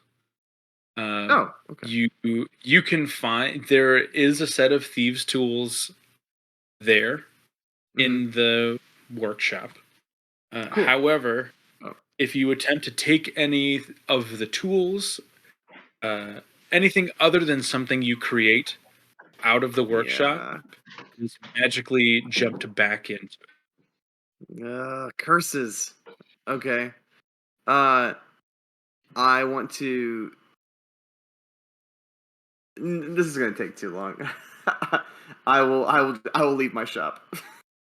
Okay.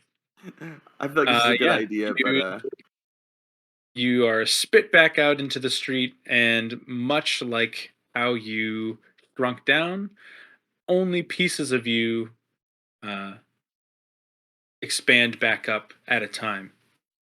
So everybody that's watching, the three of you that are watching Vern shoot out of the front of this tiny little workshop, you see a Vern-sized head pop up, and then like a foot, and And then a butt a cheek. forearm, hand, and then just like just like balloons inflating till it's a full size Vern. laying on the ground. Oh. That is So, horrifying. guys, Yeah. I get smaller.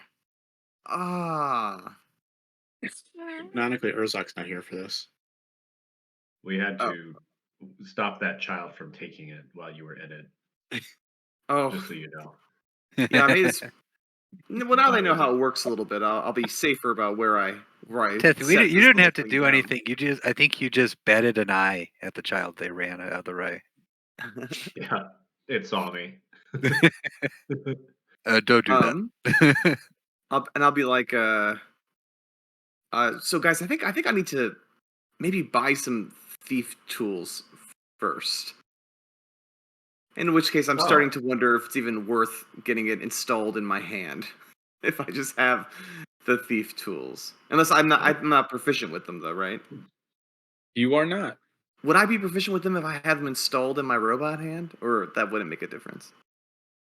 It depends on how you program your robot hand, I guess. If it can do it by itself. What do the living tools do? I'm talking about. I didn't hear what you said. They are living gloves that give you proficiency in items, Yeah. but they do require attunement. Mm. Just get a non-attunement version that only works with these tools. Problem solved. They're just fancy gloves. Steal something, and then you'll be proficient. It's just like Fallout or whatever. There's RPG games where you just like the more you do it, the better you Oh, get. okay. The lock Yeah. picking levels up. Yep. I just I'll turn to Teth and I'll be like, Teth, you were saying that another method could be we just hit the doors with hammers or something, right? But I mean, that's always a method. But if we had Yeah. alternative methods, it doesn't have to be your fingers. But I think acquiring some of those or potentially some other magic items to help with that in the future would be good. But if you wanted to get your arm looked at while you were here, may as well. Yeah, no, I'm good. I think I'm good. I'll go back into the woman and apologize for wasting her time and compliment her again on the lovely severed appendages dangling in her shop. She'll say, "Thank you. They're all mine." Oh, yes, yes. Very very nice. Well, you can pull. Oh, never mind. I was gonna say you can pull each of them off really well, but then I think like literally pulling them off, and I wasn't trying to do. I just I bite my tongue and I smile and I leave. I don't want to keep digging myself into a hole. You'll hear her as you're exiting the door. She'll just be talking to herself. What an odd fellow. Better. And you're really striking out with old women. I should have just taken off my clothes. That's what I should have done like last time. Yes, that would have gone great. What were you thinking? And you and Eric, or not Eric, sorry, Brackle's not here to like have you two just be fucking charismatic Right. bastards. So well, I'll defer to the rest of the group now. They can lead us somewhere. I was gonna say, while Vern was doing that, Urzok went back to the magic square and was. He purposely has removed the armband. I don't know what we actually changed it to canonically, but the The warband? Oh, the pendant. yeah. Orion. Yeah. He takes Oh, the yeah. pendant off and sticks it in his pocket so he doesn't look like a cop. Eric also does something with his, and he looks at Vern, and it's a pendant, but it's like Eric makes it, ties it around, around the back, and holds it so it's tight to his neck like a Like choker. a choker. Oh. And then he looks at Ryan. Teth just wears his like it's, he used to wear something very similar 30 years ago. So that is all. So Urzok's gonna hide the pendant, and he's gonna go around and attempt to find a tool for something magical to help him unlock doors. Whether it be a special key that fits all locks, or uh, a book that helps him learn how to lockpick, or a, a chime of opening to be above game, or anything that looks like it could help them open Uh, locks. okay. Yeah. So you can definitely find a chime of opening if you know what you're looking for. Um, I would assume that Urzak has knowledge of an item like that exists. It. Let me get back to the other map. Yeah, I Yeah. mean, So I there think is. arcanely he would know the knock spell at least, so something that's Yeah. capable of casting that. Yeah. So you can definitely find a chime of opening. There is kind of like a basic magic shop uh, in here. There they are selling chimes of opening in multi packs. Okay. And this is kind of like it's not a full shop. It doesn't have a door. It's not like a booth even like Flimbim had. It is just like a cart. It's just like a magic cart in the middle of this area. And this guy is very very clearly like trying really hard to peddle his merchandise out to people, and he's trying to like get people to come in, and he sees you kind of looking at the merchandise, kind of searching around the area, and he's gonna hone in on you. He's gonna say, "Hey, I saw you in here before, and then you left, and now you're back. Couldn't stay away, right?" But I recognize this individual. No, you don't. Okay. So he doesn't look like, he kind of sounded like, I don't know, who did he sound like? I was thinking Graham, but No, it is not Graham. it's just your scammer voice. Every scammer just sounds like Arvantis with the accent dialed back a bit. God, I fucking hate this guy, and I don't know why. Yeah, something is clicking in my brain. Sorry guys, give me 1 second. Sure. What's the under over on Earth like punching this guy in the face? I mean, I don't know. I feel like it would have to be pretty. I feel like it'd have to be Graham levels for that to happen. Even then, Urzak wasn't the one who punched Graham. It was Yeah, I know. That's what I'm thinking. Is Eric. Eric was the one. uh, trying to think. Trying to think outside of like magical items. For lockpicking, like what? Like there's tools, there's like crowbars, there's obviously these tools, but nobody here's Oh yeah, we excuse could me, can use them. totally get a like one of the portable Burglars. rams. Portable ram. Yeah. Aren't you kind of like Yeah. our portable ram though? Well, Like, something But that's think about how much handheld. better. Think how much better it would be.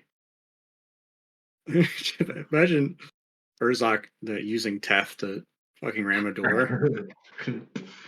be amazing. How much was Teth bacon? Like I mean, Ted broke 300 through a pounds? wall, Kool-Aid Man style, so I think that he can break down a door. Oh God. You know what? I completely forgot about, which we haven't discussed. Except for I think me and Barlow's. Teth is a siege weapon now. I completely forgot about that. what? Your siege weapon? Yeah. Have you ever looked up the term siege weapon essentially in D&D? pretty much like it. Any damage that you do is double damage against buildings. Oh, really? Jeez. Yeah. It had to do with the artifact. All we need is you then. That's perfect. Well, I would like to not run through every wall because, well, Every so wall. so the whole idea behind I think that's a really good idea, actually, Billy. The fucking portable RAM. The idea behind that is it's more concentrated right into like the lock area as opposed to just flailing at a door where it's like spread out, right? I think a portable RAM was great.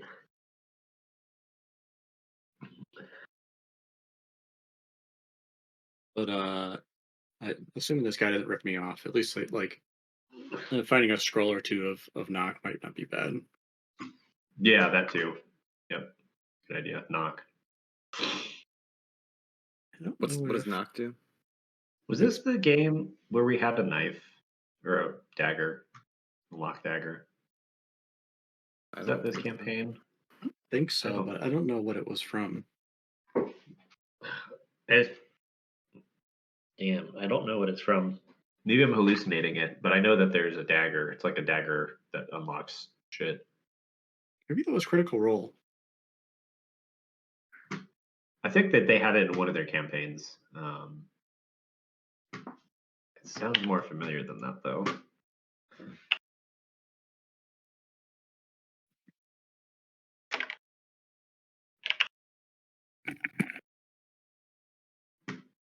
I was hoping I would inadvertently stumble upon another gem of a conversation that I didn't understand. Yeah, Yeah, you don't. I'll go back and listen to that. You need to. It's so good. You do not recognize this person despite the familiarity of his voice. Urzak will stop and approach the cart. And he will say, business been that slow for you that you're grabbing people off the street?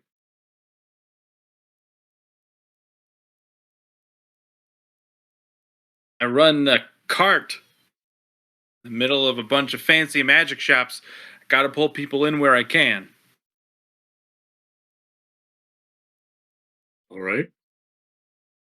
Well, In hindsight, I probably should have set up in the other district, but here I am now. And here you are now. Anything that piques your fancy? I guess I'll look about and see if anything piques my fancy. So you notice that everything here, you've purchased enough things in your time to know how things are typically packaged. A sheath and a weapon, a weapon in a sheath, or clothing it's wrapped in parchment or things like that. All of these items seem to have been taken out of their original packaging that was intended for them and rewrapped in the same type of cellophane-ish material. Think like Walmart holiday gift baskets that are pre-put together for your family. So he's resealing Pokemon card packs. Yeah. I forgot people do that. Yeah. And it's all stuff that you recognize. It's all pretty typical equipment, all sold in at least packs of 3 or 4, sealed together. And one holographic. Yeah. Was it like the 7th card down? The seventh chime of opening down is made of platinum.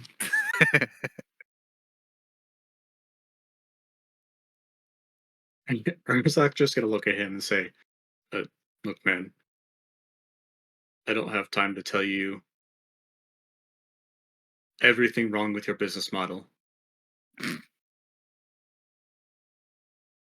So I, I, she starts rubbing his head. Is it that obvious? What do you? I mean, clearly the cart is still full. I haven't sold anything all day, man. Please just pick something. All right, I'll tell you what I'm looking for, and if you can prove to me that what you have works and it's not absurd, I'll buy it from you. And Urzak will Okay. pull out his pair of manacles. He will close them and lock them. And he will put them on the counter and say, I need something to unlock this. I have just the thing. It's gonna be. Listen, these are great. Seriously, tried and tested, the best set of lockpicks I've ever seen. And he'll get one of his cellophane wrapped packs of tools, and he'll break it open. And it's essentially like a little. It's a pack of 5 multi tools with a set of lockpicks on one end, and he is going to he's going to attempt to uh, undo the lock on your manacles. He is not proficient in with thieves' tools. I think I think it's a pretty low DC. Let me check. I think it's on the item. It's got to be like 10 or something, right? Yeah, I think so. It's at 15 actually. Oh. All right, Oy. he's gonna roll. Hold on. So his first Hold on. attempt. It is a 20 actually. Well, escaping them requires a 20 dex check. Without a key, a Okay, creature like- proficient in these tools can pick the lock with a DC 15 okay, so it's DC 15. if they're Um, proficient with these tools. If they're not, I suppose it would still be 20, right? Maybe disadvantage on 15. I don't know. Your call. Somewhere in there. I'm gonna set it at 15 for now. Either way, he fails the first time, and so he kind of sticks them in, and it moves him around, and he'll look back at you and he'll like, "Don't just wait, just wait. It's going, it's gonna go," and he's gonna try again. Oh no! Oh no! So not only am I not buying your tools, but now you owe me a set of manacles. And he for sure does, because his tool breaks off inside of your manacles with a with a nat 1. His tools straight up break off. They are uh, the most garden of garden variety. They are knockoffs. It is the Kmart thieves tools that he is trying to peddle in the street. And he'll say, one more try, one more try. Let me try it one more time. And he'll throw that one kind of off to the side and get a kind of like a set of tweezers, and he'll pull the piece that broke off inside of your manacles out, kind of like pulling it back and forth, forcing it out. And he'll get one of the multi tools, and he's going to try a third and final time, assuming that Urzak's not going to let him go more than how disastrous it's been already. And this one, the whole tool gets stuck. It does not break off, but the whole thing is stuck inside of your manacles, and it cannot get out. And he'll say, I swear I just used these this morning, and they opened a door. I don't know what to tell you, man.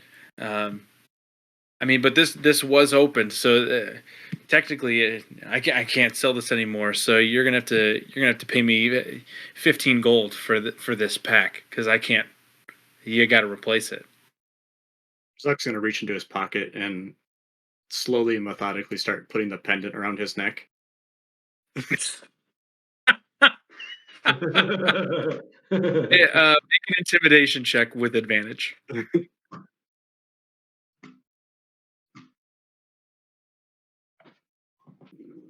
Great start. That's It's 15. Hey, he'll drop them. He'll drop the things. He'll kick a couple levers on the bottom of his cart, and that kind of unlocks the wheels. He'll say, "Okay, yep, message received, loud and clear," and he'll start wheeling it out of the Herzog's area. not letting him go. He's grabbing the cart and holding it. Yeah, He's gonna make an use athletics check. a what? Sorry. Make an athletics check. It's 21. Versus his 13, stops dead in his tracks, and he's like still trying to push it. He's trying to like pull it away from you, and you're holding it in place. And he'll say, "Oh, I mean, yeah, I guess I'll stay here. That's fine. I'd rather stay here. You're right." Just gonna look at the guy and say, "We're not even. I'm not paying you any gold, and you are going to replace what you have broken." Yeah, I mean that sounds fair. Do you know where I can buy a pair of manacles? And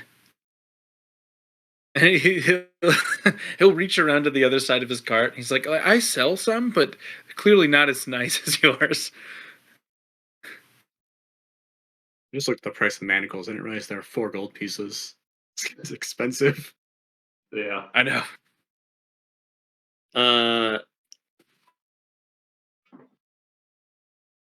Just gonna. First thing Herzog's gonna do is he's gonna lock the wheels on this cart again. Okay. And then, I assume maybe he's. I don't know how soon into the venture this is, but I assume that he's at least browsed a few shops in here. Has he seen any manacles anywhere up until this point? Um, there. This is a little bit too specialized a place to find stuff that's not like peddled as knockoffs. The fact that this guy is here it is very telling that he is just trying to sell the stuff that you can't find elsewhere in this shop. Uh, or something like manacles, you'd have to go up to this other location. Okay. I haven't seen like a magical, awesome pair of manacles. You know what? Give me a D100. If you get above 70, there's going to be a nice expensive pair of manacles that this guy is going to have to vouch for. Oh, yeah. You do not find any manacles here, unfortunately.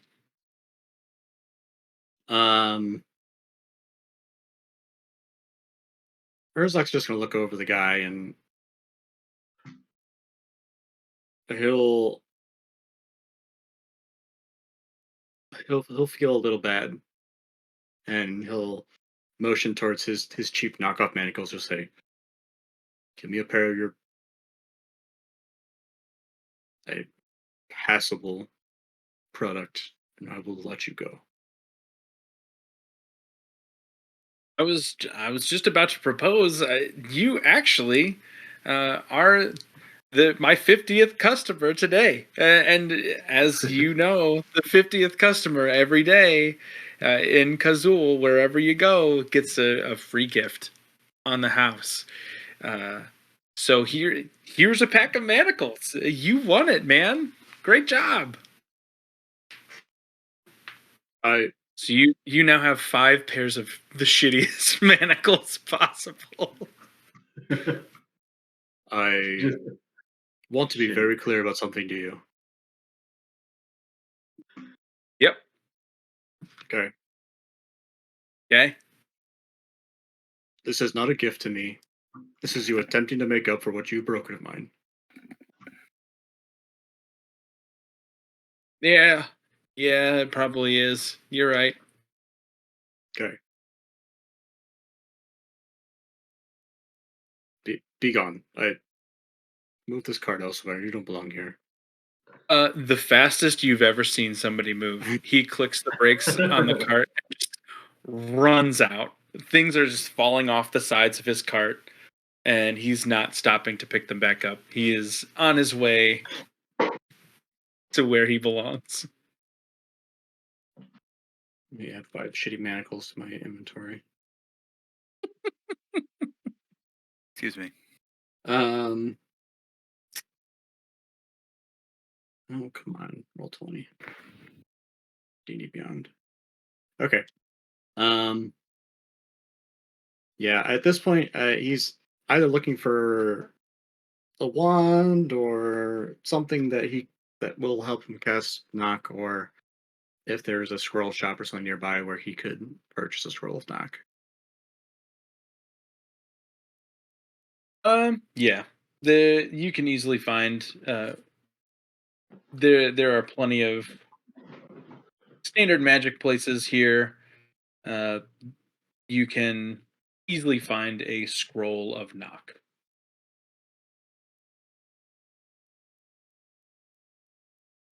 Alrighty. And how much will that run me? That is a great question. What is knock? What, level 2? Yeah. It is a spell that Eldritch Knights can learn. Of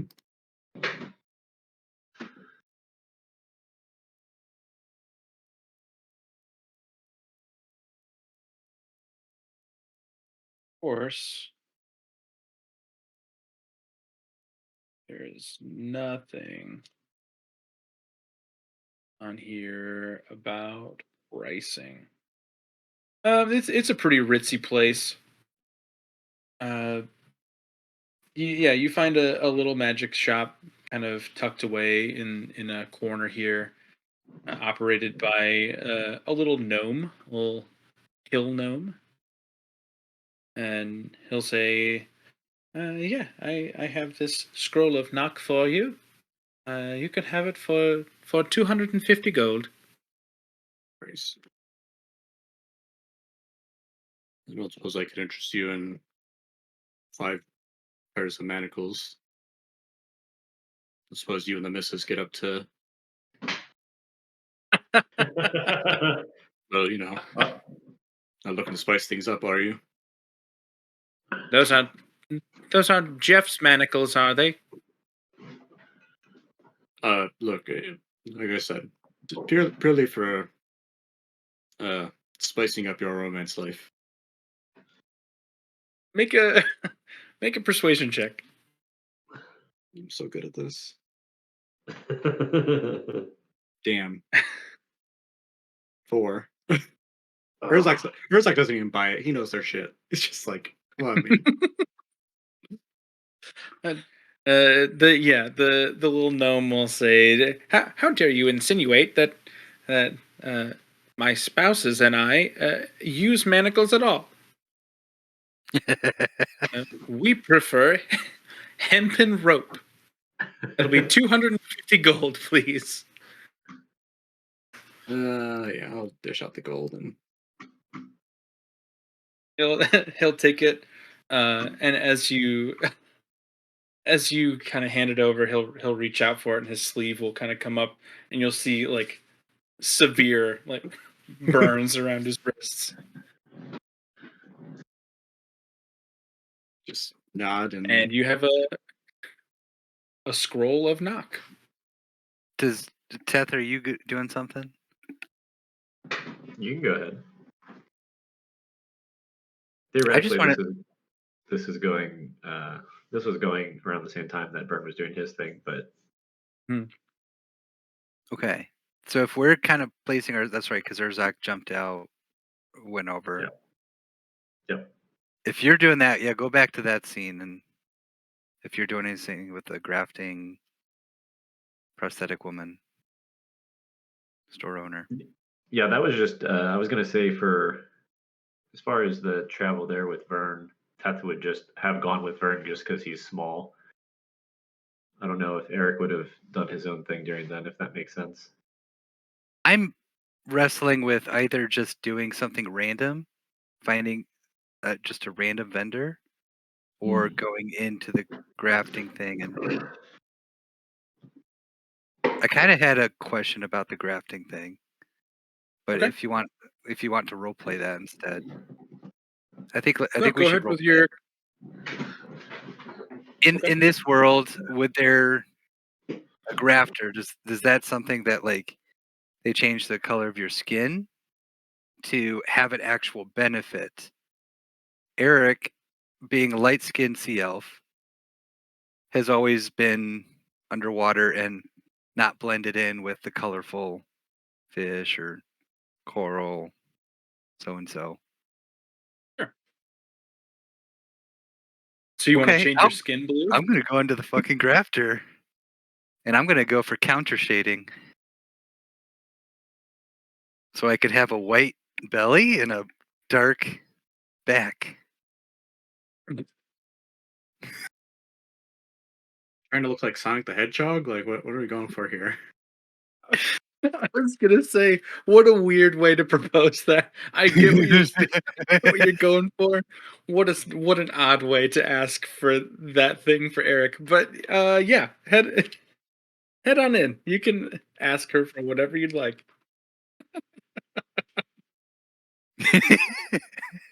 Oh my god, that was so funny.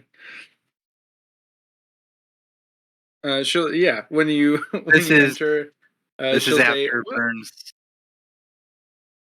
Okay, sorry. We How could do we say play it out? it's about the same time. Vern will go in and Teth keeps watch, and Urzak goes in to find uh, his knock, uh, and you can go back to the prosthesis shop. Mm-hmm. And as you enter, same thing. You see all of these limbs hung. Like if you've ever been inside of like Guitar Center or something, like Yeah. they have all of those guitars lining the walls. It's very similar to this, just with limbs. Okay, Eric's gonna enter the door, but he's gonna just focus in on the employee, the owner. Okay. He may or She'll may not say, notice the "Hello, walls. welcome to my shop." Greetings. My name is Eric. I've come to ask a favor. It's a pretty hefty one. Hi, Eric. My name is Melinda. I hopefully can help you with the favor you're asking. Yeah. Good afternoon.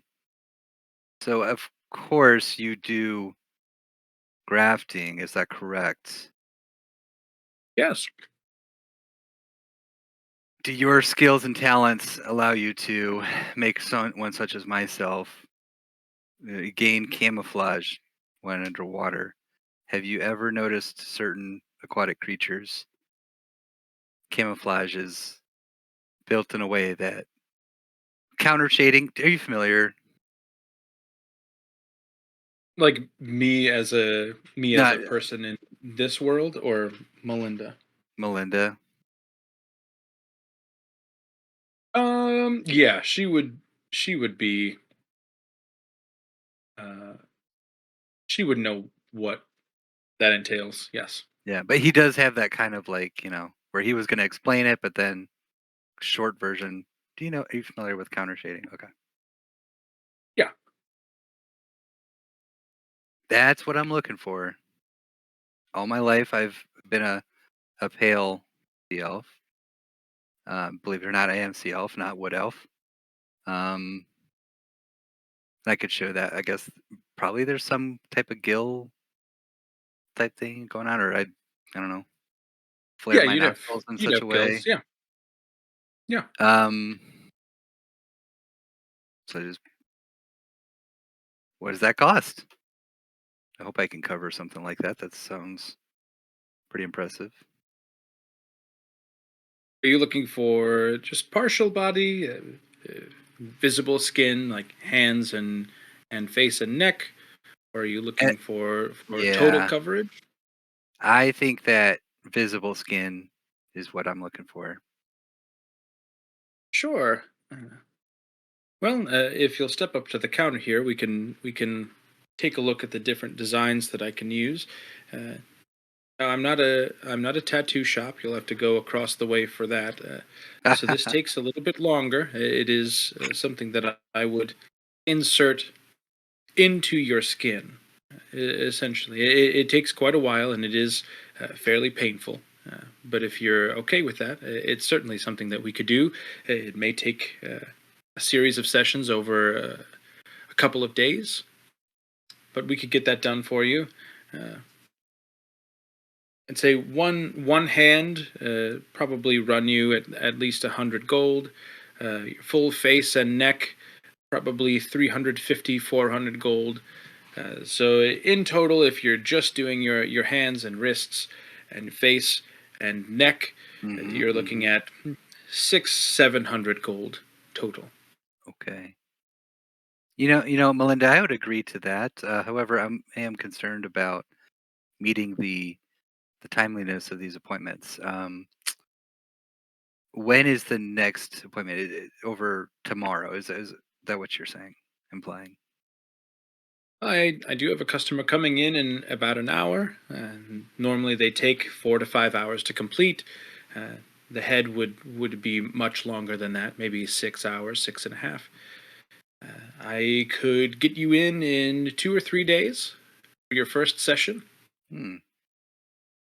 That would be good. I will be honest with you. What I'm about to do with my party, and I would show Orion. I've talked to Orion. He has explained these attacks on the city. I'm sure you're aware of, and more than aware of, not just knowing of them. I'm sure you're suffering from it. Of course, we're all aware. Yes. Yes. So we are aiming to address that. You know the tithes cycles, correct? Yes. Me, Yes. me and a few of the most recent combatants and some other strong allies have promised Orion to address these attacks. What I'm saying and getting towards is 2 to 3 days is what I'll aim for, but I will definitely have to say it could be so dangerous that I don't return. But anyway, don't make an appointment and cancel other appointments on my behalf. We'll just make an appointment in 2 to 3 days. This is my last night on Earth. I just want to be darker, man. She'll ride the wave of emotion with you as you're going through that description, and she'll say, "Certainly, I feel for you going out into the world, especially deeds for Orion. I know that he uh, has to interact with some dangerous things. I have to value my business here, though. I'm sure you understand, sir. I can't make an appointment with you knowing that there's a good chance you won't show up. I'd feel much more comfortable if you either came back late tonight or maybe the next time you're in the city we can make an appointment for the same day if I have an opening. Or you could put down a deposit. It would give me some security. One thing I have considered as well, if you're up for this, is if I pay off your appointment in an hour to start right now and get partial completion in these 4 to 5 hours I have today until sunset. So you would pay for your appointment and the other appointment today? Yes. To get one of the procedures done today. Sure. Yes, of course. The customer Clinically, yeah. Clinically, would that take? Would it? He's a returning customer, so I surely can message him and make sure that he knows his items are covered. Okay. Would you like to start right now? It sounds great that he's not going to be, put out by this. Yes. Not ready for the Amazing. pain, but you said that. Okay. Okay. For your For your hand, as I said, if you are thinking about starting with a hand and a wrist, it will be about 150 gold. His appointment was considerably larger than that. He's doing his entire back with a graft, not unlike yours. So to cover his appointment today, the rest of his balance after his deposit would be an additional 400 gold. Okay, I'm a see off of my word. You have it. Wonderful. Well, give me about a half an hour to prepare my equipment and get your table set up. And once you come back in, we can get started. Wonderful. Don't forget the deposit tech. Add that on there. Perfect. Thank you. You're welcome. I love the idea that Eric's just getting henna.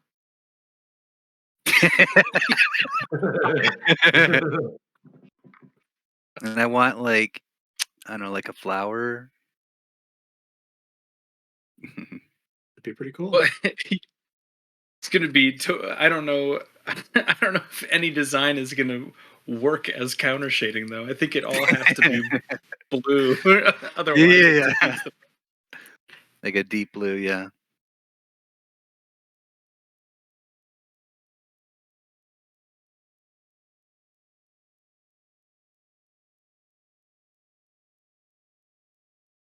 All right. Yeah. Is it Eric? Eric? The rest of Eric's evening is decided. Hmm.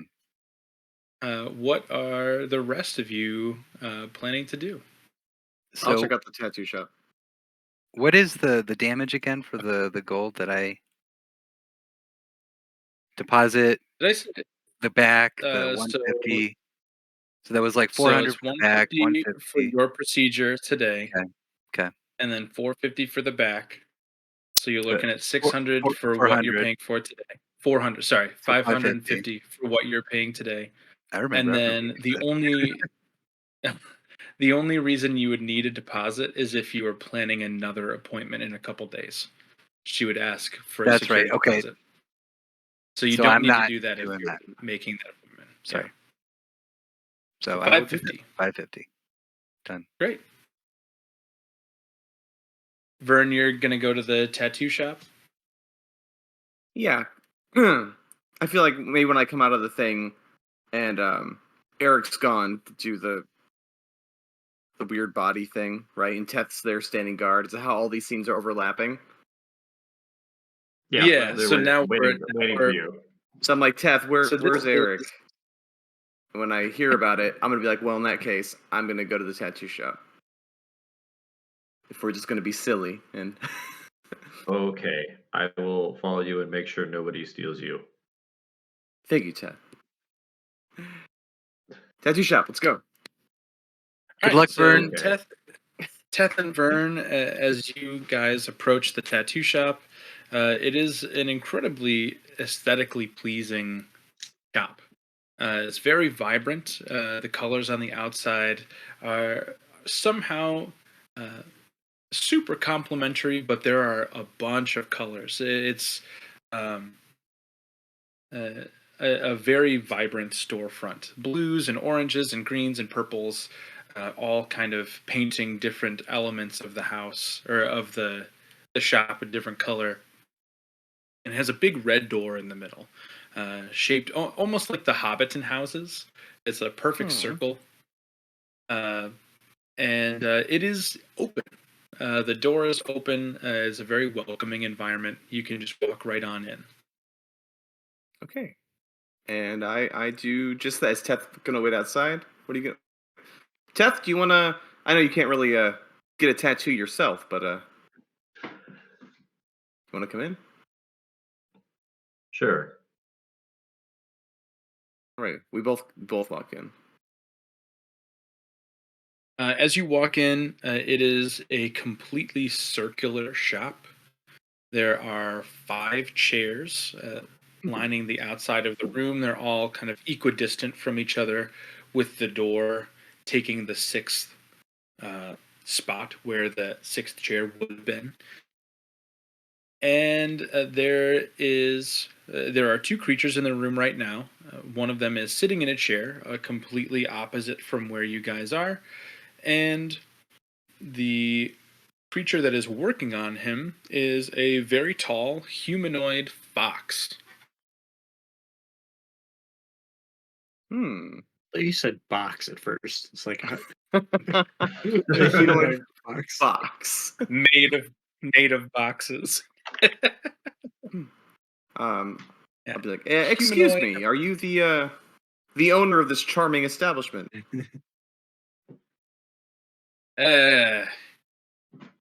Oh, me? And the fox will turn around. Say, yeah, I own this place. Came out as Jason Statham. Sorry about that. No, we I'm commit. more than fine with that. It's like a Guy Ritchie movie here. Yeah. Well, well,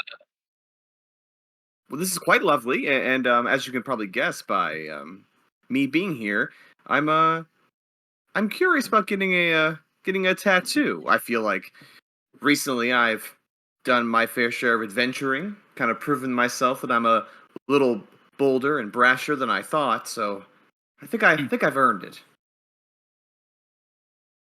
You look bold. Probably deserve a tattoo.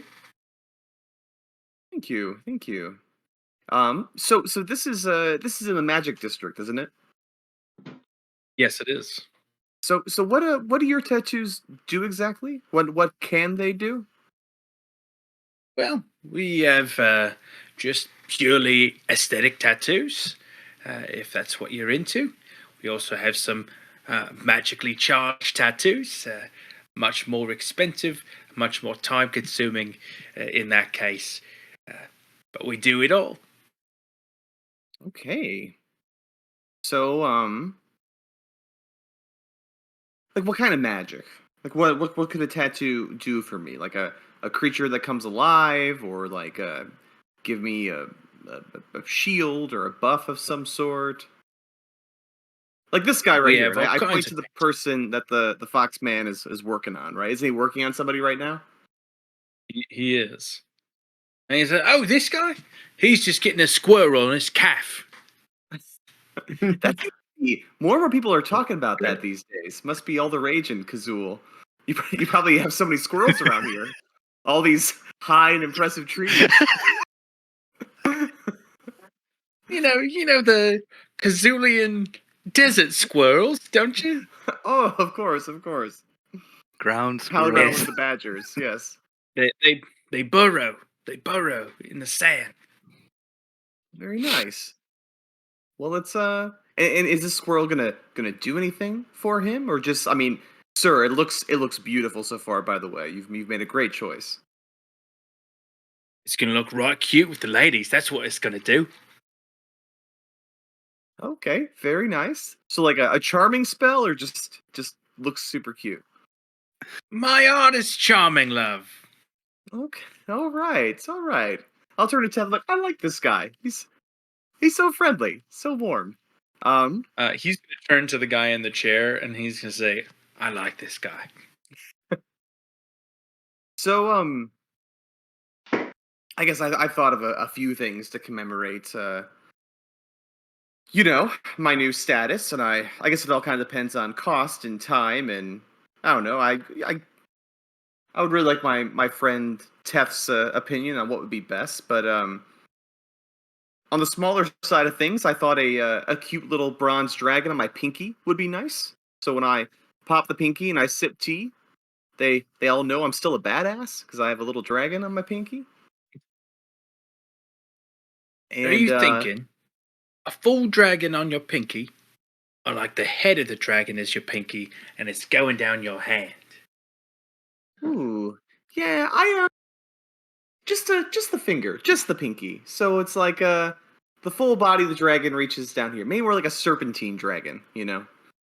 Just very Like minimalist, you know. like it's flying through the sky. Yeah, yeah, like a snake flying through the sky. Yeah, yeah, Like a flying snake. the flying snake. Perfect. Um, Yeah, I can do a flying snake for you. Okay. A Well, broad before dragon fight. my other idea, and I think I would only need you to do half of this one because, as you can see, and I hold up the mechanical arm. Wait. I honestly forget which I, one it is every I time. do too. It's your left hand. I never I'll make it my remember. left arm. The off arm is probably the best. Okay. So Perfect. I'll have to do my own on this, I think. But I was thinking of my friends and I have some really close friends now. We call ourselves the Absolved, and so I was thinking absolved. What do you think? Is that enough fingers? It for fits. everyone? Yeah. Right? Yeah. ABSOLVED. Oh, no, I meant like because this hand is, you know. I'll carve the mechanical hand. I just need I'm gonna get the abso Okay. in ink. Right across the knuckles, then. Yeah, just the abso. I have a workshop now, so I can. What I part can, between the knuckles, Yeah. right? Like Yeah. your knuckles would be. Oh yeah. These are knuckles. Yeah. Yeah. Between the So- mid digital whatever joint. If that's what you like, I do whatever you want, lad. Well, so I guess my question is this then. Well, first I'll turn to Teth and I'll be like, "What do you think, Teth? Do either of those sound pretty cool?" I think that you should think about it and get something that means a lot to you. And if this is it, then I I mean, suppose you can always just make yourself a new hand if it's that terrible. you're right, Teth. But when I think about it, my family's important to me, the dragon. My friends are important to me, the absolved. I'm gonna do both, is what I say to the fox. I would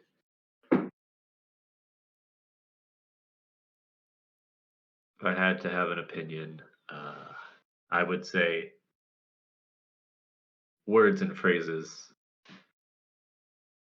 change with time. So just keep that in mind. It's okay, Teth. There are plenty of words that start with abso, so I'll just change the mechanical half of the word. It'll be fine. Say absolutely. Yeah. I don't know, bruv. I think Absolute. maybe your friend has a point here. The other day, a lad came in here and got a tattoo that said, "I love my grandma." Next day, grandma died. The absorbed. Oh my, yeah, and you can't love someone who's dead and gone. Good I point. suppose he still loved her, but it had a picture of her too. So now he's always remembered about the day before his grandma died.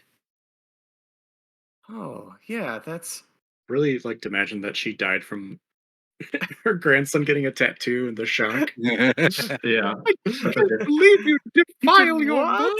body. Is that real? Trying to rub it So, off with like a napkin. Yeah. so if I just get these as aesthetic tattoos, how long will it take? Hour And, apiece, 100 gold apiece. Oh, They're that small. sounds really nice. Any magic ink we can work into it, and We have magic ink that can do any number of things. We could make you, shield yourself against something, give yourself a spell. Maybe we weave into the tattoo. Sometimes I do that. Sometimes people get them that can be recharged if you know somebody that can cast a spell, something like that. We could do maybe something that glows. That'd be cool. We glowing's could cool. do Mhm. something that absorbs energy. I had a fella the other day that got one that just soaked up poison. Anytime he was poisoned, it just went into the tattoo and he wasn't poisoned. That was a pretty expensive one, but he was happy with it. Apparently, he eats a lot of poisoned food. It was very Hmm, convenient. I see. Any chance that my dragon tattoo can prevent me from being frightened? Because I'll look at it and remind myself that I'm a brave dragon at heart. Of course, I I could do that for you. Yeah. So how much does that add to the 100 gold charge for that tattoo? We're magically warding you away from being afraid. And we're talking lifelong, no more fear. It's a big amount of magic. Yeah, you're probably right.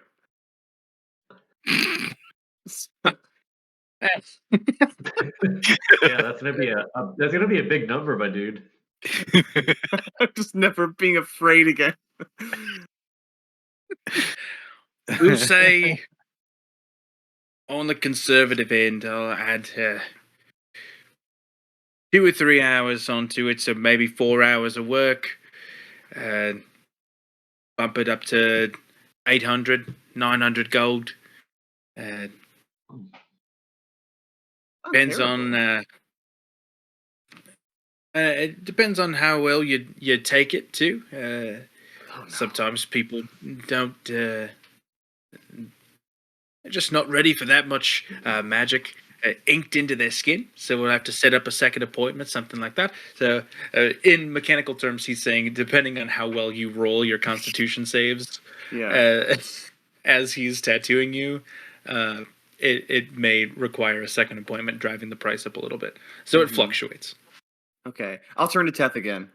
Teth, is there anything you've known me pretty well now? We've been on adventures together. Yep, Uh, we have. We sure is have. there anything you think that I'm lacking?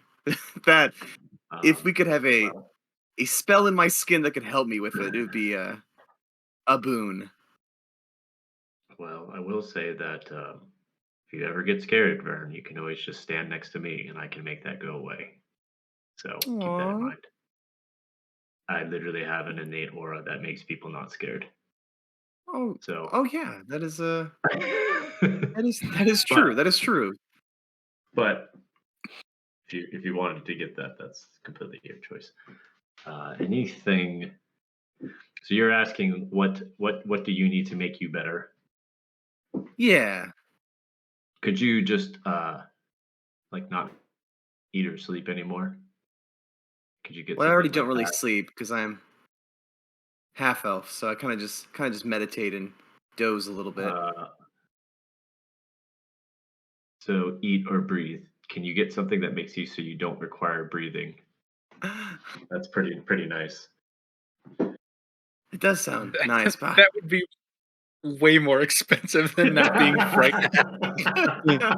It just absorbs all the oxygen for you. but I, but I don't know, Teth. You know, when I think back to when I took ski trips up in the mountains at the resorts growing up and just breathing in that fresh air. I don't want to give that up. You can still Um, taste. You taste just the you air. don't Yeah, you just don't have to breathe.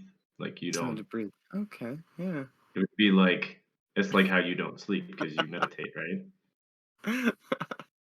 You can Yeah, still yeah. physically breathe in, but you just don't require it. Right. True. Um, how much would it cost if let's see, You're because I pretty don't think I. squishy.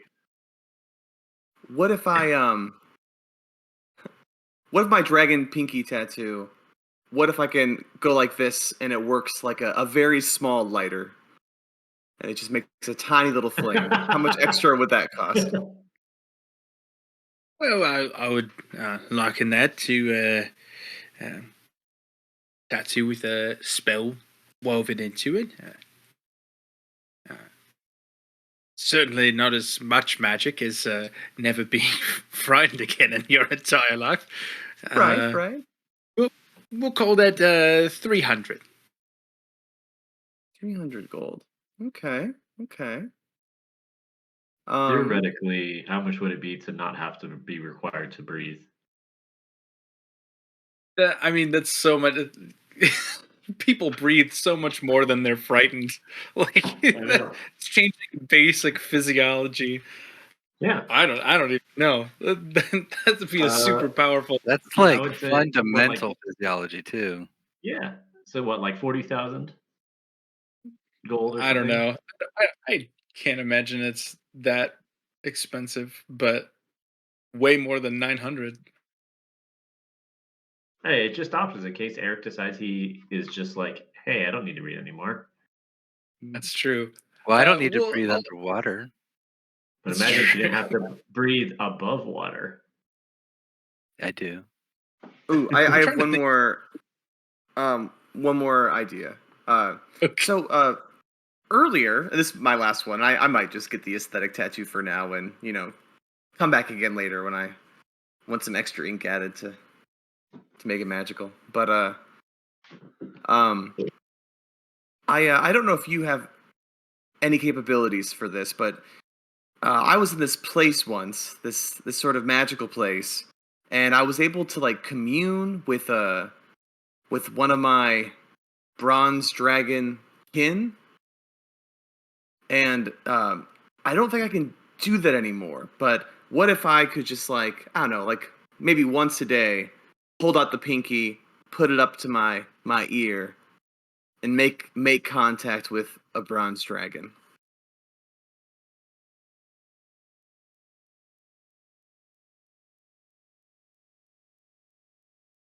I think we could do that. That sounds like something I could make happen. Okay. At this point, I, why don't I Vern just get the pinky of knock? Right? oh yeah. Push it up to the keyhole. Pinky of unlocking. I was also thinking. I thought it was funny that you said frightened and not charmed. You I could get a already tattoo that you resist. can. I resist charmed already. Oh yeah. Yeah, and I was trying to think of like what has hit us most often, and like I feel like with that last battle, people were running away, and yeah. That makes sense. Gosh, I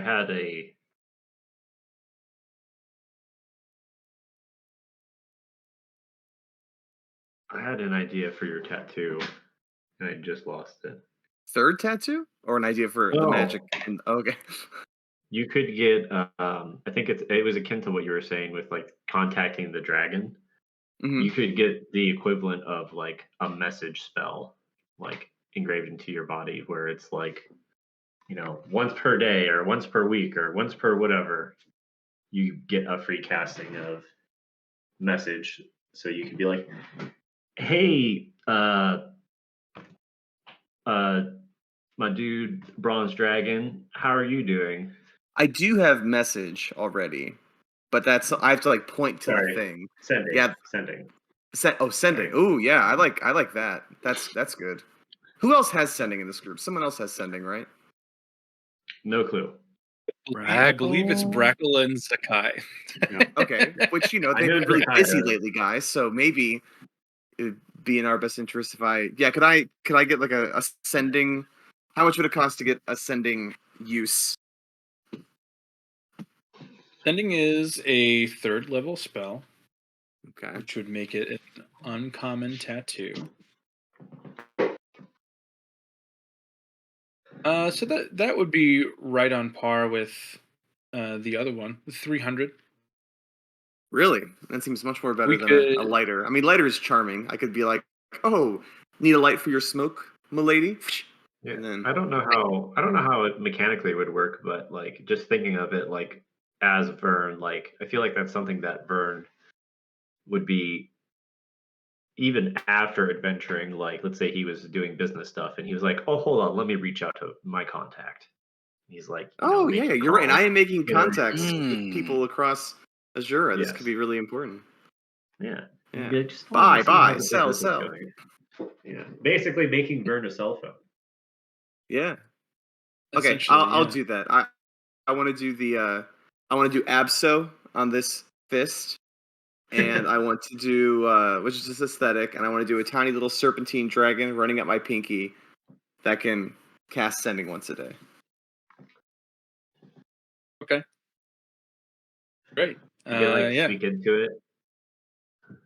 Mm-hmm. So maybe he sometime. he's finishing up this client right now. But if you come back in an hour and a half, he'll be ready for you and free for the rest of the evening. All right.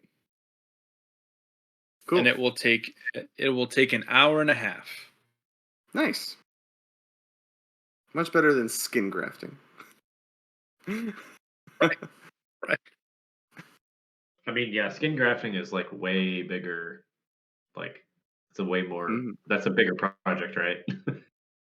Yeah, Eric's gonna be Yeah. there for like 4.5 hours. Like, For where'd one Eric go? hand.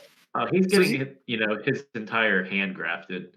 So Eric's not Yeah, going to he- look like an amphibian or some water creature, right? This is just when he's in water it activates. The pigment of his skin and the texture of his skin is gonna be different.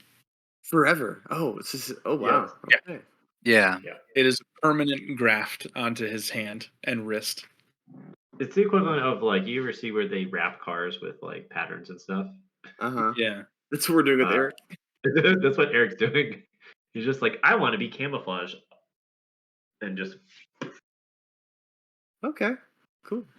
That's or whatever. yeah, that's how counter shading works. It's like the idea is if you're below somebody, the color on the bottom of their body is the same as the top of the ocean surface, and the Mhm. color on the Yeah. top of their body is the same as if you'd be looking down into the It'll body of water. work when I'm flying too, if I ever fly.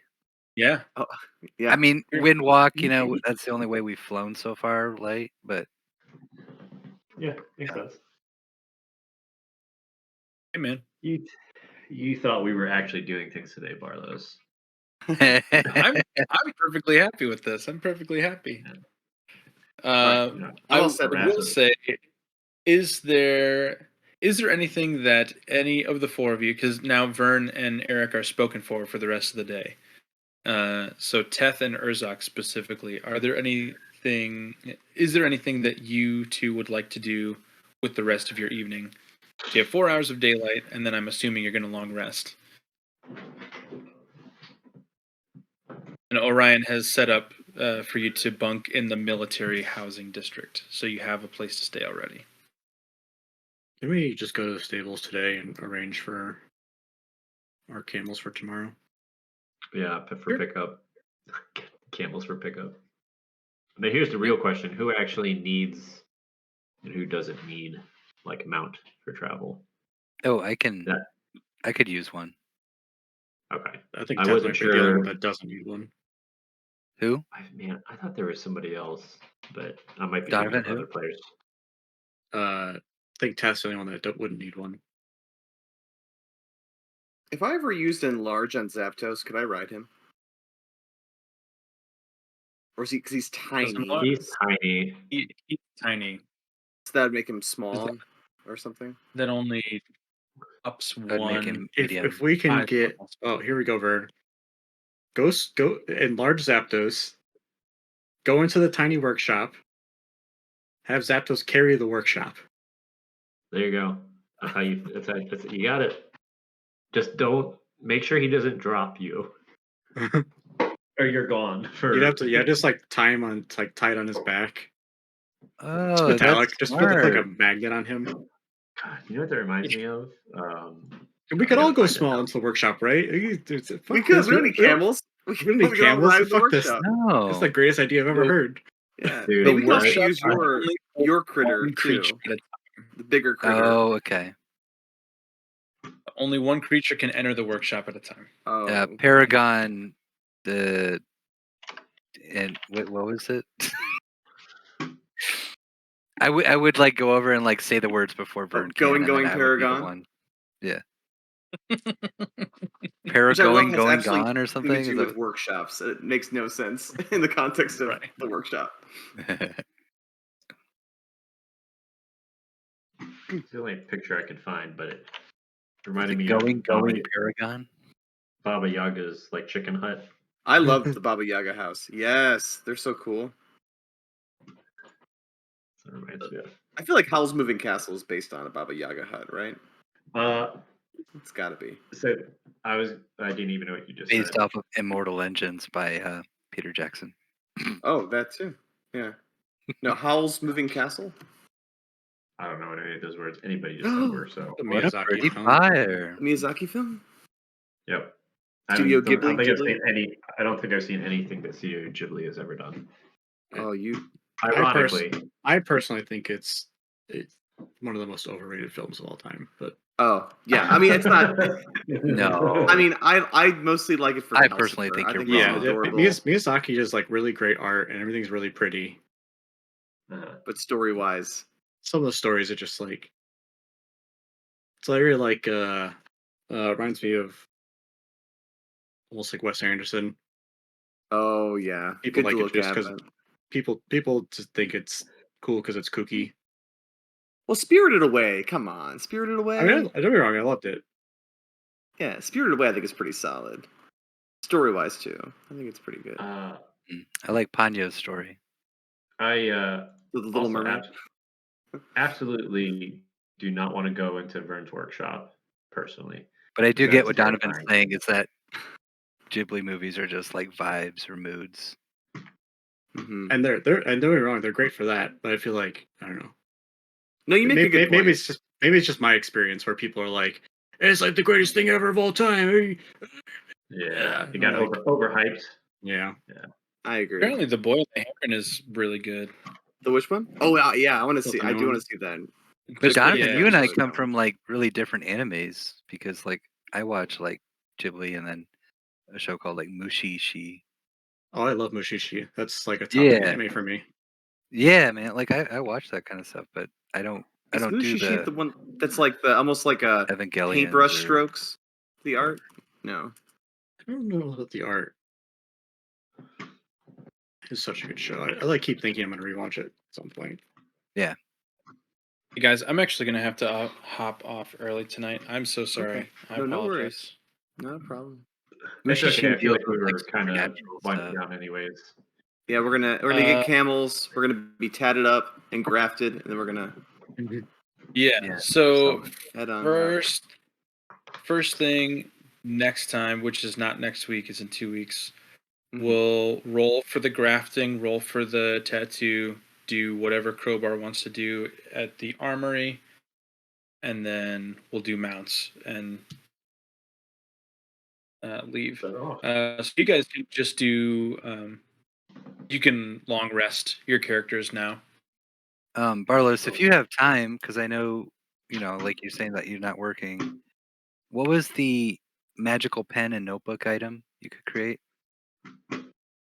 Oh, yeah, That I was have to do that. Yeah, so you could do that. Yep, I'm going to do those 3 items. I I'll need to do roll. the snow globe, the workshop, and the pen. And then I'll finish the blueprints for Teth and the Grafting. the files, the Hero Barracks files for Urzak. nice. Because I got the pamphlet done for Eric. Yes. On my never-ending list of things that I have self-imposed. Cool, guys. Thanks for a great session. Thank you. Sorry, I didn't mean to close it out super abruptly. No, you're right. Won't Do what see you you gotta do. for Christmas. Have a great holiday. Yeah. Thanks I mean, me for too. going with this thing. As always, I'm super, super appreciative of all of you. Can I do the cheesy thing? We'll see you guys next year. Oh. See you guys in a year. Well, I'm glad you said that. Goodbye. He's gonna come back. No, he's gone. Later, guys. Okay. Have a good night. See ya. Goodbye. See you guys. Bye.